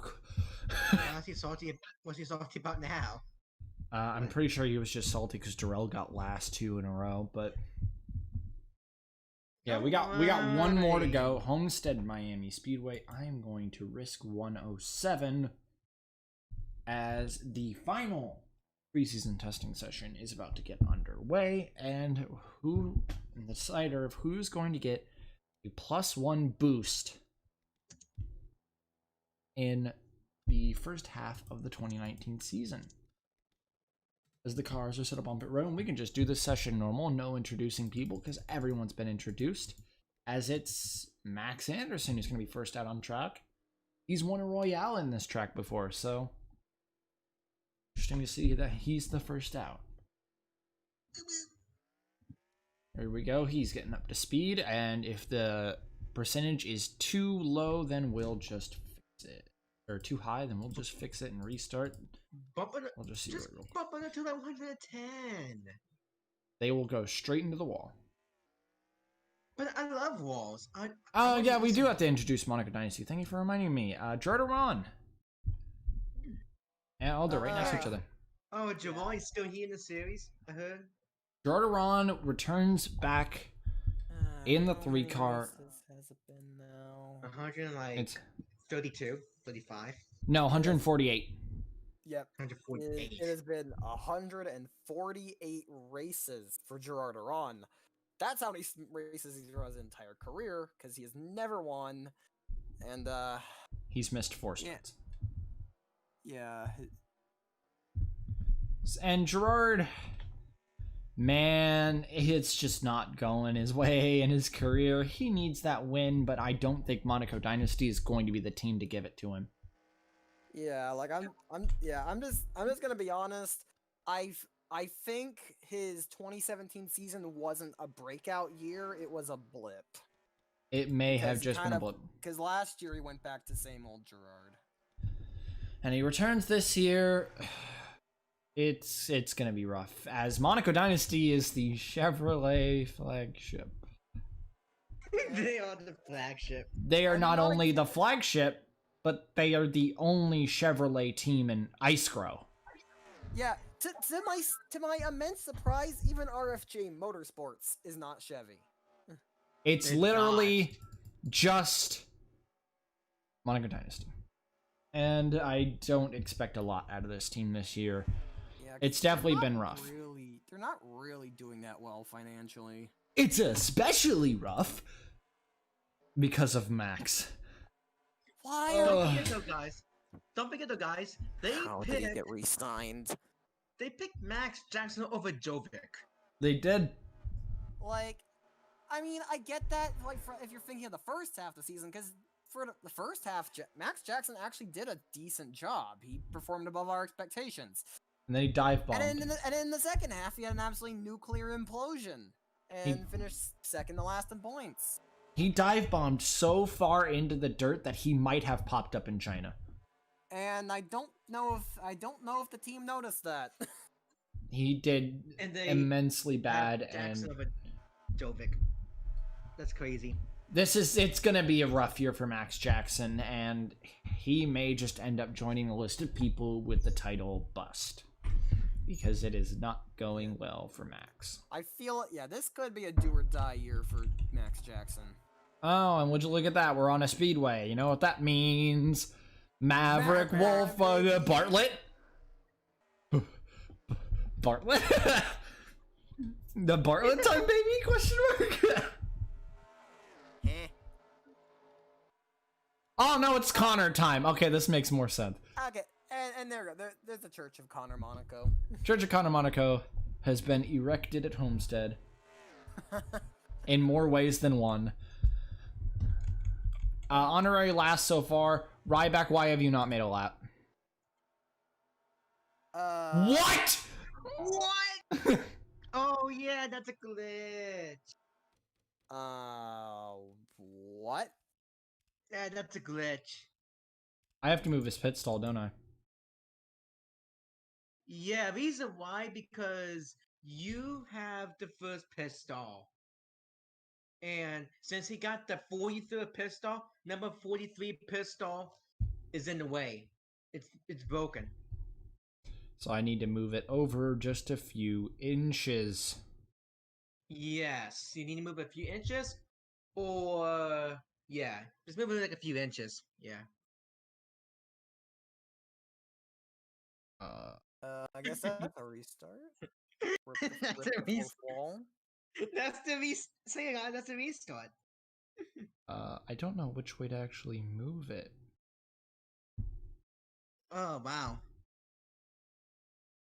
It's something to do with it's left and right, so it's gotta be in the negatives area or something.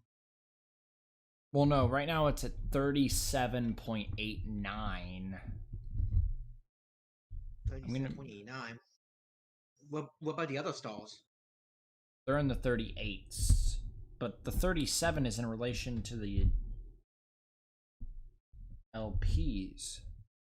Which means that that's actually saying that it's closer to the LPs than the other pit stalls. Right? Alright, it's experimentation times. Yeah, things are happening. Don't worry about it. I'm going to move it to 38.32.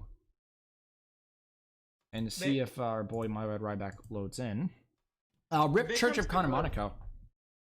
When it comes to Rose, you can just switch to pit stalls.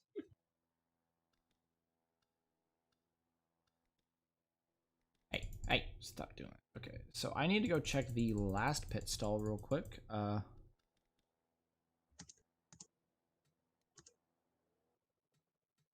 just need to,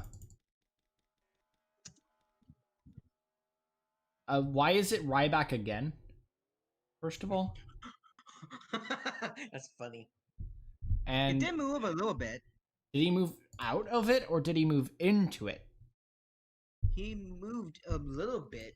I'm just gonna swap the pit stalls. Yeah, just swap the pit stalls. Swap 43. No, swap 42 to 0. Oh, 42? Wait. How many pit stalls you got? Like There's 43, but there's a 0. So the 42nd one is the one I'm supposed to move. Yeah. Pistol number 42 is the pistol number 43. Everything's go by zeros. Zeros is only number 1. Yeah, Freeze has a screenshot. That's probably going in the freeze frame for pre-season testing. Fun. Oh fuck! Did he really take a picture of that? Did he take a picture of that? Just go with it. It's fine. So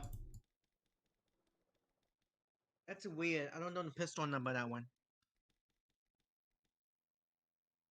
He went further into that. Okay. So I need to move him to like 36.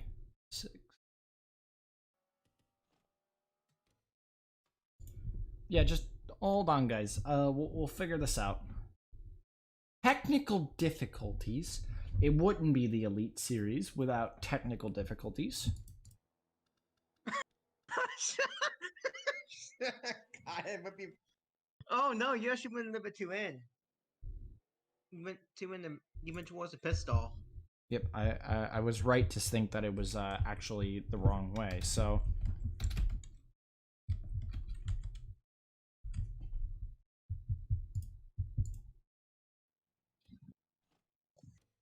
a little further and we'll be good.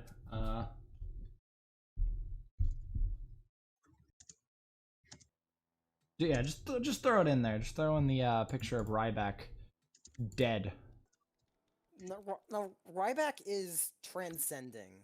Like There. he's gained so much. Ryback has gained so much IQ that he's fucking ascended and can now trespass solid matter. Yeah, normal shit. So we normal shit. It's a normal tactic.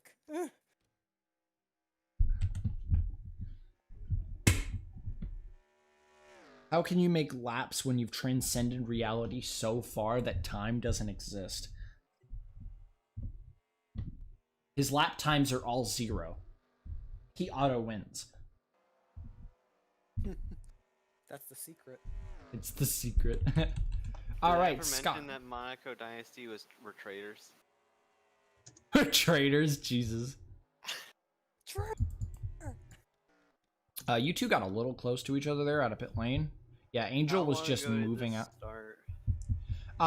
Well, we just restarted the session after restarting the session after restarting the session after restarting the session because the 40-second pit stall was in the middle of the pit wall. So we had to move it. We're good now. Now the session's actually started, right? Von Shaver did get out of pit lane correctly. Yep, there he is. He's actually the last one to come out of pit lane. But he's out. Well, look at that. Takayama, stop it! So you fixed it? Yep, it's fixed. Yeah. I need the. This looks like a fun thing. Okay, good. Fun I might ask for it. Oh yeah, this track's fun. Yeah. And look who's back at the top. Oh, It's your boy. Could hey, Shane it's win? Shepard. Well, Oh, with Scott in fourth, he doesn't stand too much of a DJ Also, I don't know what Curtis. to do with the true. I don't know what to do with the True North car. Someone help, please. For what team? Not Taki. Fucking McShane.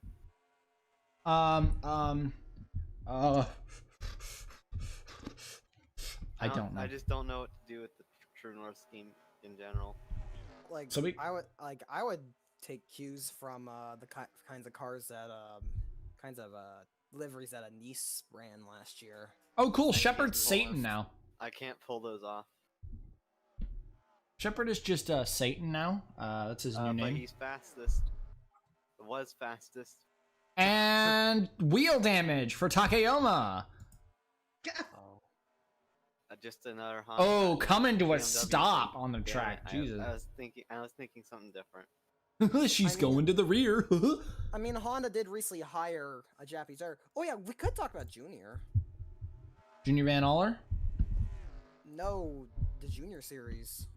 Oh, that's right. Junior Van Aller. Yeah, we do have a junior series coming in this year. Yep, brand new third tier. Manufacturers. It's a spec series. Manufacturers, like flagships, have They own the they've teams. hired a series. They've hired a group's development drivers, and A completely fresh batch of drivers. Yeah. Not a single name on there that we know. Should be fun. yeah, I'm honestly really looking forward to it. What is this, and where is my IndyCar update? Nice. You came in the final session, Fengai. Paulson leads this session. Congratulations. Where is I'm a Scott? Scott is I don't know. 23rd. Uh-oh. I don't really have much to talk about though. God, Paulson's so fast. So I'm gonna yeet. Oh, Oh, okay. he's just gonna yeet. Okay. I'm gonna yeet down to the paddock. Oh, there are people down there? Oh, jeez. Nice. Yeet. God, but like Paulson's really fast. Hey guys, we got a treat. We got a tweet. Hey! Oh, boy. Finally, Fitzwater Shelley is finding some pace. And yeah, speaking of Honda's development program, yeah, we've just picked up a tweet from one of their new development drivers, Brandon Barnes, who is quite pleased of how MWR is looking in testing. Well, they are 1-2 in this session. CL Van Aller goes to 5th. What? What? I mean, if any of the Red Stallions would do it, it's Van Aller. And now he's being pressured by Shepard and is starting to struggle, and now it seems like Van Aller used up everything he had to get that lap time. Come on, Julian Knight! I mean, it's full frontal. Yeah, it's full of Good fun, leg. but my goodness. He's relying on that power, baby. Yeah, baby. And I mean, speedways are his element. He's like a one-trick pony. There's a thing like we know, like he is legitimately good at speedways and super speedways. It's the other stuff. Baranowskis, I swear to God, if you wreck your teammate in preseason testing, you will never get rid of the title teammate wrecker. Don't do it, I swear to God. Okay, seems like she's fine. Few people in pit row, but no one with damage. As it is Cordell Paulson and Paul Jackson at the top of the boards. Maverick has seemingly picked up right where they left off last season in dominating fashion. Honda definitely has that horsepower. So let's see, Darrell, after you have completely flopped in the last 2 sessions, you are 21st. Hey, you actually have pace. Someone hit the wall. I heard that. Oh God, Jesus. Hello, Ray. Ray, Just get the hell surrounded by some interesting cars and surrounded by some interesting cars.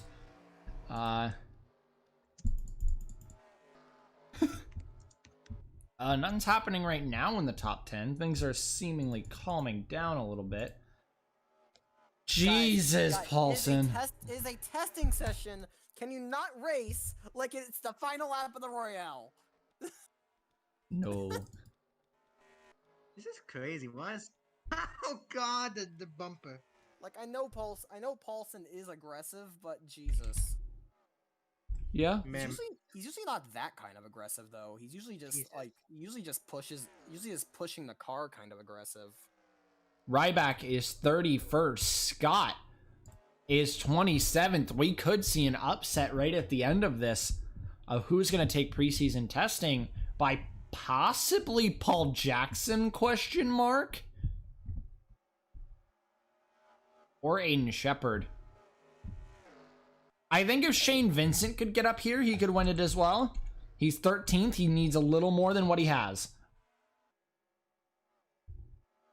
And he's trying to get it. He's trying to get it. Check out that rim riding. My God. And the draft from Rahal, is that going to be enough actually to improve? No, he's still 2/10 off. Tyra's kicking in. He's just kind of focusing on the long run, I guess. He's only 2/10 off. We could see something. yeah. A few people are close to PBs, like McShane. Winhelm is close.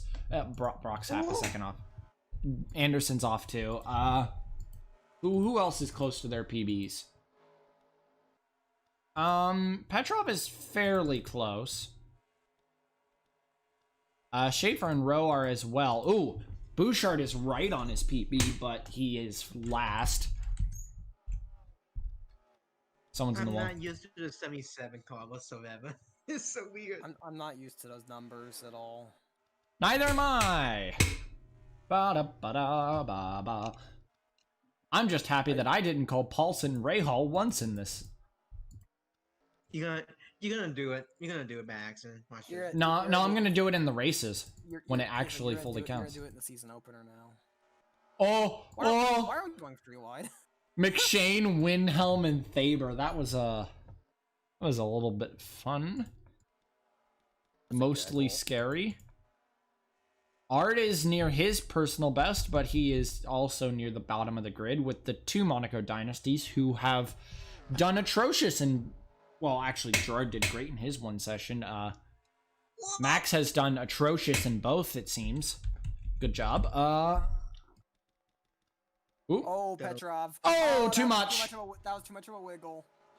He tried to go the outside of Thompson. And that's going to halt.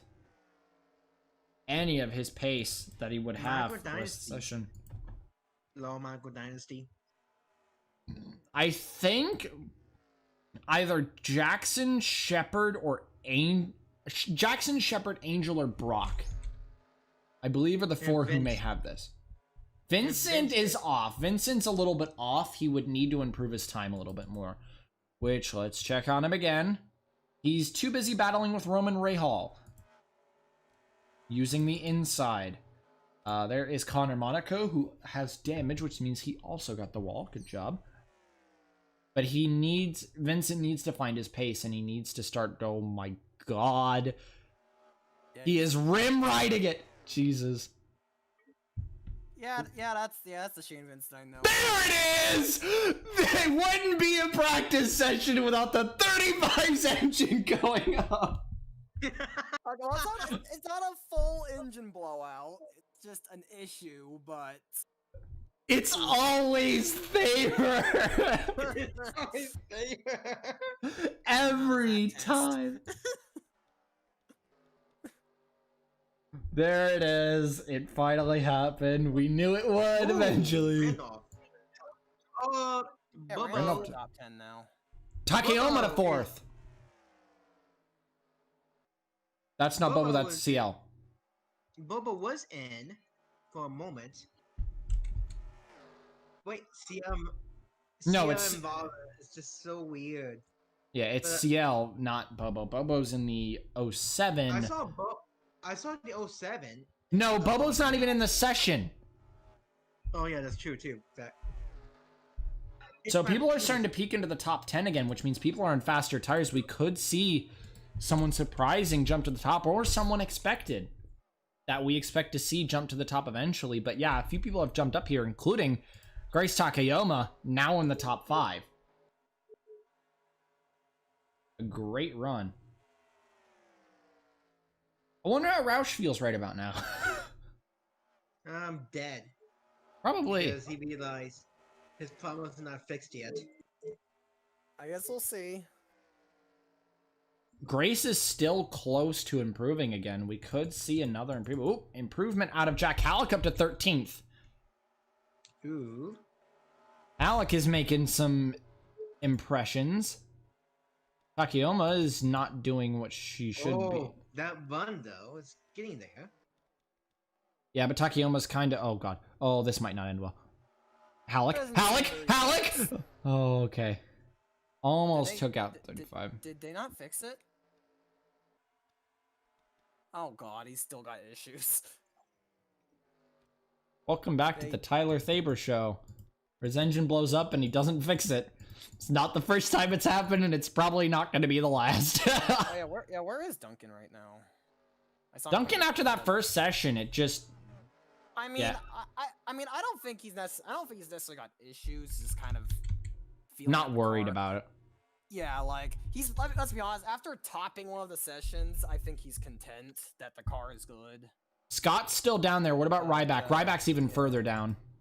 They are still struggling. This is opening the door for someone to steal a beautiful +1 boost. Especially the 83 or the 10. I think that they're the current leaders of this. I don't know for sure, though. There may be someone that snuck under our radar. You never Maybe. know. We continue on. 15 minutes left in the session. We are halfway through our final session of preseason testing in a almost 2.5 hour long stream so far. And man, it's just great to see the SCS back on track. This is probably one of the shorter off seasons it's been from like that Yeah, we've had. 'Cause, Definitely. like, the last one was pretty long, but this this off season felt really quick. Despite us being distracted with auto sim these last few weeks. Hey Shepard, can you not do that? It's Aiden Shepard. What do you expect? It's who he is. Yeah, I'm going to be looking forward to the aggression. I'm going to be looking forward to the aggression battle between Shepard and Vincent, because now they're both full time and both in good cars. Like, Oh, this I is really don't like basically, those. knowing the way those two are, like they're aggressive, they're abrasive, and and like it's basically unstoppable force meets immovable Oh. object. Hard in the wall. Like I'm really looking forward to it, and I kind of hope they crash into each other at least one point this year. That would be fun. or at least like I just want to see them fight. Oh, What Maxon! is going on here? And, They are stuck together. and Ryback's around! Oh! They split strength. Died. They split, all three of them just split through the middle of those two. They squeezed that. So what happened? Yeah, we're gonna want to check up on that. That was insane. Why So- were they stuck together?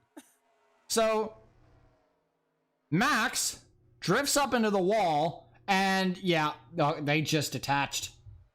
That is weird. Angel barely avoided getting spun while... Hey, back, you had every opportunity. And then to do this! that. Oh! All three of them squeezed right into that space and was able to go right in between Freeze and Jackson. Ryback spins around. That could have ended way worse than it actually did. Oh man. Like seeing him and Paulson, seeing him go by Paulson though. Shout out to Julio Caesar. Like, he's And actually- Alex in the wall. Oof. But like, shout outs to Julio Caesar. He's actually really quick right now. He's third. I mean, Julio is a speedway guy. This is the Julio Caesar we remember from back in the Monarch days. And yeah, he's able to stay toe-to-toe with Cordell Paulson on track right now. Pretty impressive. Ooh, who's that on a fast pace? Petrov in 12th now on a fast pace. We could see him jump into the top 10 soon.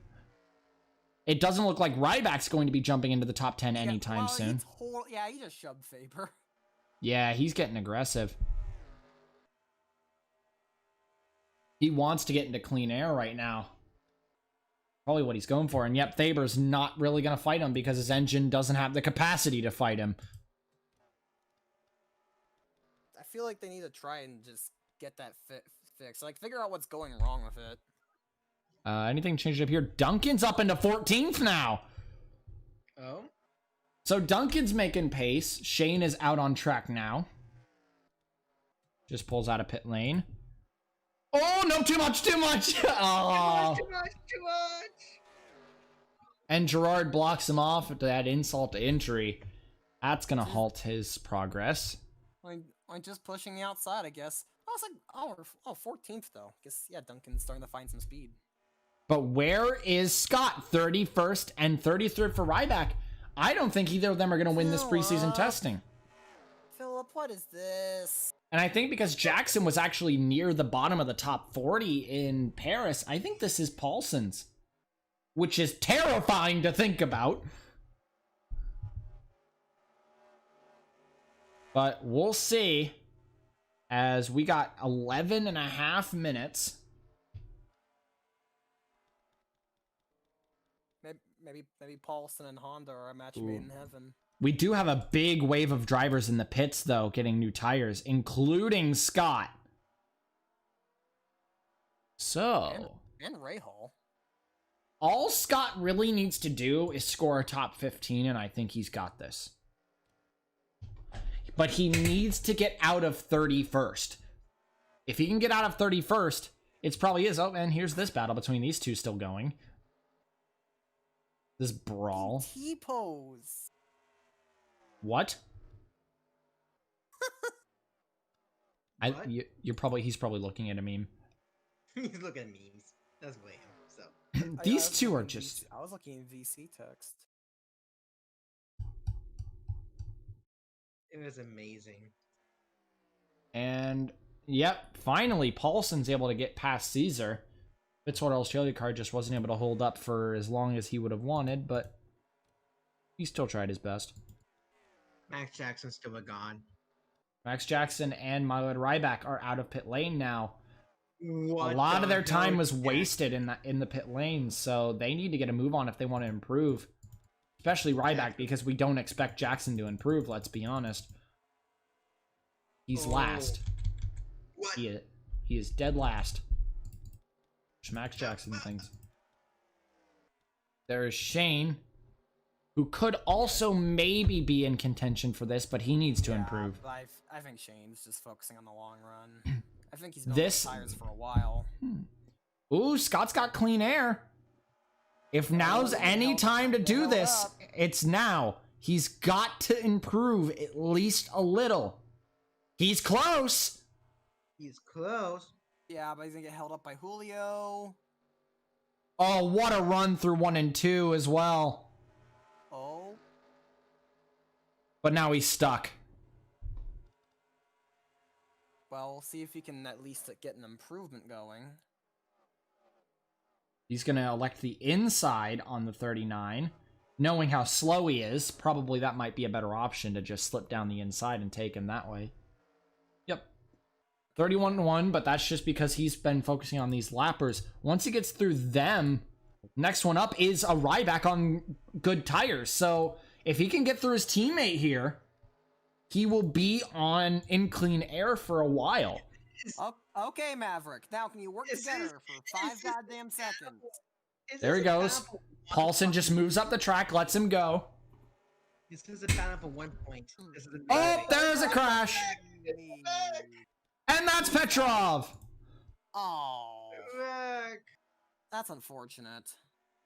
What happened to Vladimir Petrov? Yeah, This that car's torn up. Okay, I thought Downey- it was freeze for a second. No, it's Downey. Downey and Griffin. How hard did... Oh, was this Griffin? That was Griffin! Ooh, yeah, that's unfortunate. Oh, there's the hit. And that sends Angel up into smoke as well. Yep. Angel is up in smoke. Petrov, that's going to end their sessions. That's a rip. Yeah, that's the end of their sessions. They're done. Angel's in 8th, though, so he's probably okay with ending. And Petrov's in 13th, so they're going to end pretty well, but definitely not the end that they probably wanted. But yeah, that's probably the end for them. Now we come through. Come on, Scott. All we need is an improvement of some kind. You're down to 32nd. Come on, let's get something, dude.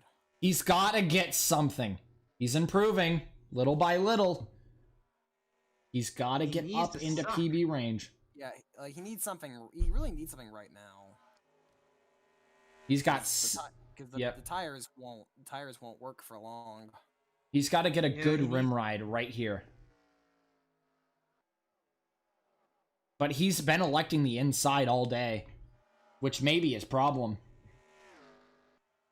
He's electing to go lower when he shouldn't. That wall hit. 30.9. Doesn't want to hit the wall. He's consistent. Yeah, he's pulling consistent down there, but consistently fast is a whole nother question. He needs to rim ride through 3 and 4. Yeah, You but- gotta do it, Scott. You can't be afraid now. Oh wow, he's doing it That way plus low. one boost. That plus one boost is going to be so important if he can get a hold of it. That will elevate his season to a point where he may actually have a chance to fight for a title. But he's electing the inside. I mean, he is catching people, so he He's might be able, Jackson. he might be able to get a draft here in a Get it- couple laps. Get the toe Good off of the job. 5. The draft would give him like an extra 10th or 2. Come on, Scott. Pull the trigger. Also, by the way, Alien Shepherd's time, 30.666. He's been like that since like the beginning of the session. I know, that fucking terrifies me. 31.0. He's still within range, but he's got a rim ride. He's starting to get a toe from the 39 now, but if he doesn't pull it now, he'll be stuck behind the 39, and that's a problem. Pull the trigger, Scott. Nope. No. He Yeah, doesn't. He's just comfortable in that middle. Someone hit the wall. Heard it.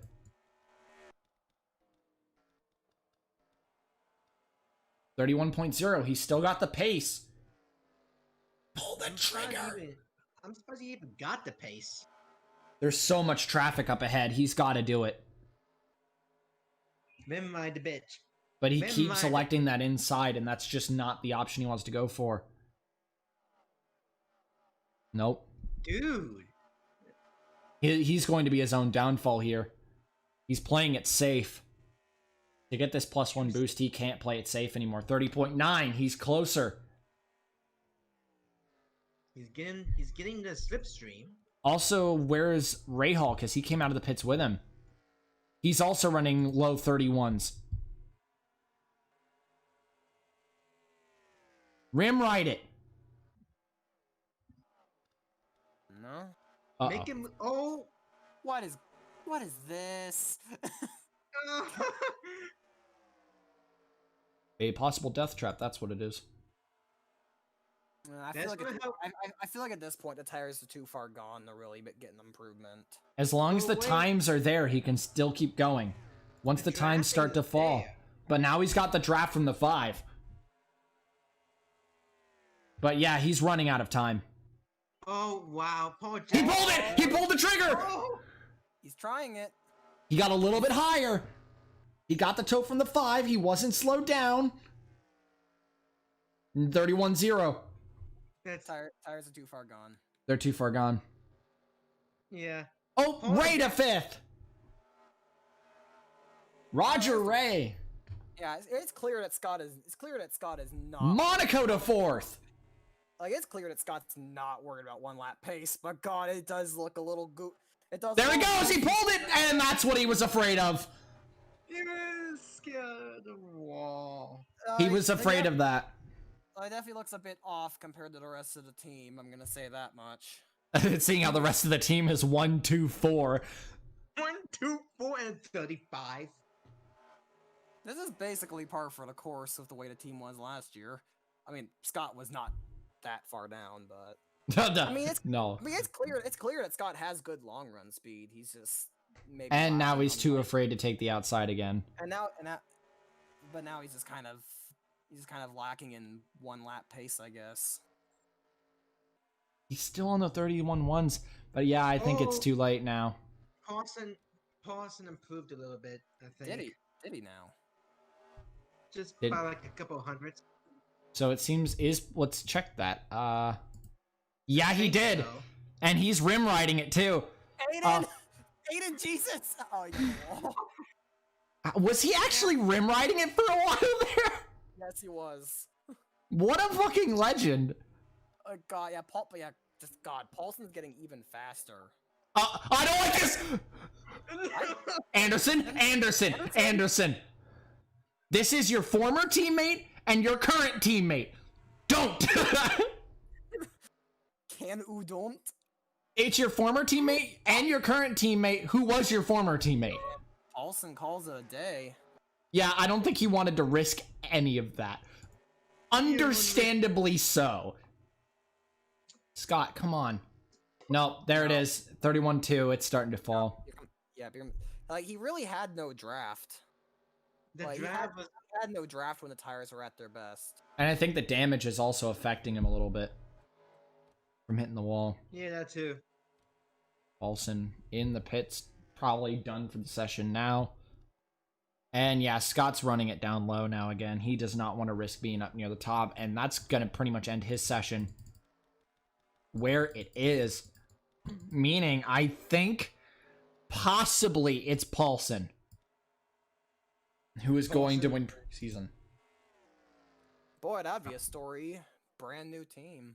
Brand new team and goes on to win preseason testing, get a +1 boost when he's already a maxed out driver. I find a smoke. Did something happen? Something Oh, God. almost did! Max Jackson is being a rolling roadblock right now. Jesus Christ. Like, how many times has he been in an incident or almost been in an incident? A lot.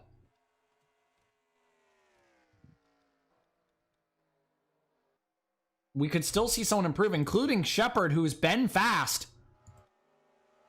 Oh, that could be it. That could be the one. No. You still got 51 seconds. You could still make it. He can make 2 more laps. He's fast. He could. I'm just going to keep my eye on that top 10 chart. Wait, Shane went to 6th! Oh my god, Shane did it. We said he needed to improve, and he did it. My sweet Jesus, did he just do that? Did he just do that? Wow. He probably would have had another good lap, but it just got thwarted by whatever the fuck is going on here. Shane. The middle finger. Shane, And no. And in classic Shane Vincent fashion, he makes it free wide. Oh, there's a spin! What was it? It was CL. It was CL. And now I'll put an end to his session. Let's see what happened real quick. Oh no! And now it's Max! Did Max Jackson make it 4 wide? Yes, he did. If I would have backed it up more. Max absolutely just made it 4 wide. What the? How did this just happen, actually? You absolute buffoon. And that's why he's a bust. Oh my god. You And that's fool. actually gonna probably hold up the people behind, completely thwarting. Oh, Scott was already basically done.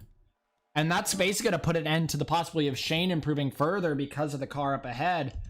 There's still a chance for someone to improve, though. Keep an eye out. We're going into the buffer period, meaning anyone who has started a lap now, anyone who started a lap can still make it. Meaning these guys, they were already held up. They're doomed. NCL's trying to pit. But what about back here? Alex Bignacco, too far. L.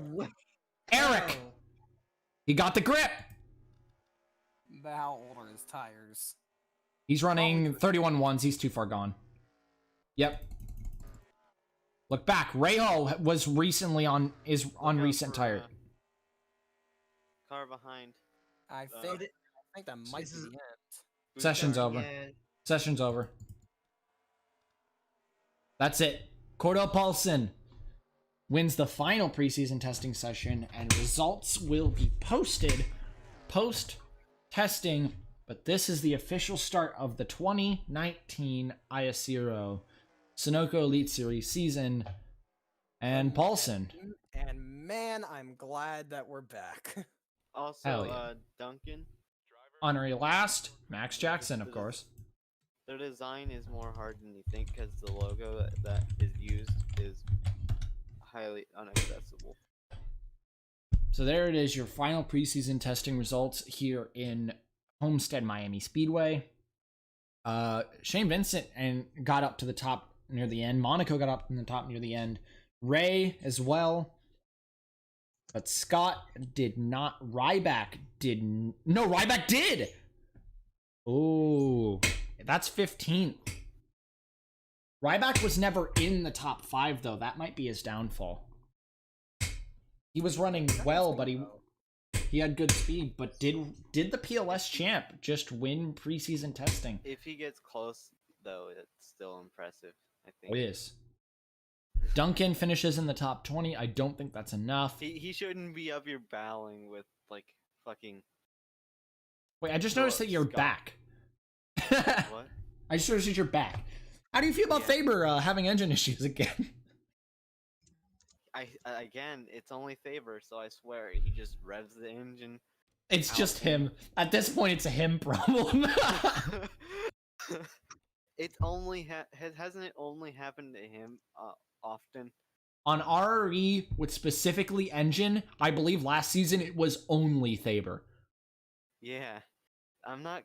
I wouldn't. He's the best driver on our team. Why would I be giving him the worst engines? But yeah, congratulations to Cordell Paulson who wins this final session. Again, let me take that back. He has the most potential. Why would I be giving him the worst engines? I'm going to go down into the other VC while I calculate these, and you guys will hear the results after this. Oh yeah, we'll probably all go. Yeah. Yeah. Great job to Julio Caesar, by the way. I mean, yeah, Nice. I gave it a shout out. That was Yeah. I recognize that. he actually made it. Whoa, P3. Von Schaefer in the 13th? What the fuck? He improved near the end, but Von Schaefer didn't do enough because I know he did bad in the Paris session, so he's not going to do enough. I think it might be Ryback, Paulson, Jackson, or maybe Vincent. Yeah, We'll is that a stream? see. Like stream already ended. Nope. We are about to end it. Thank you Oh. all for coming out here today. And we'll see you all at the start of the 2019 season as we head to California's Golden State Motorsports Park to begin another season here in the Sunoco Elite Series.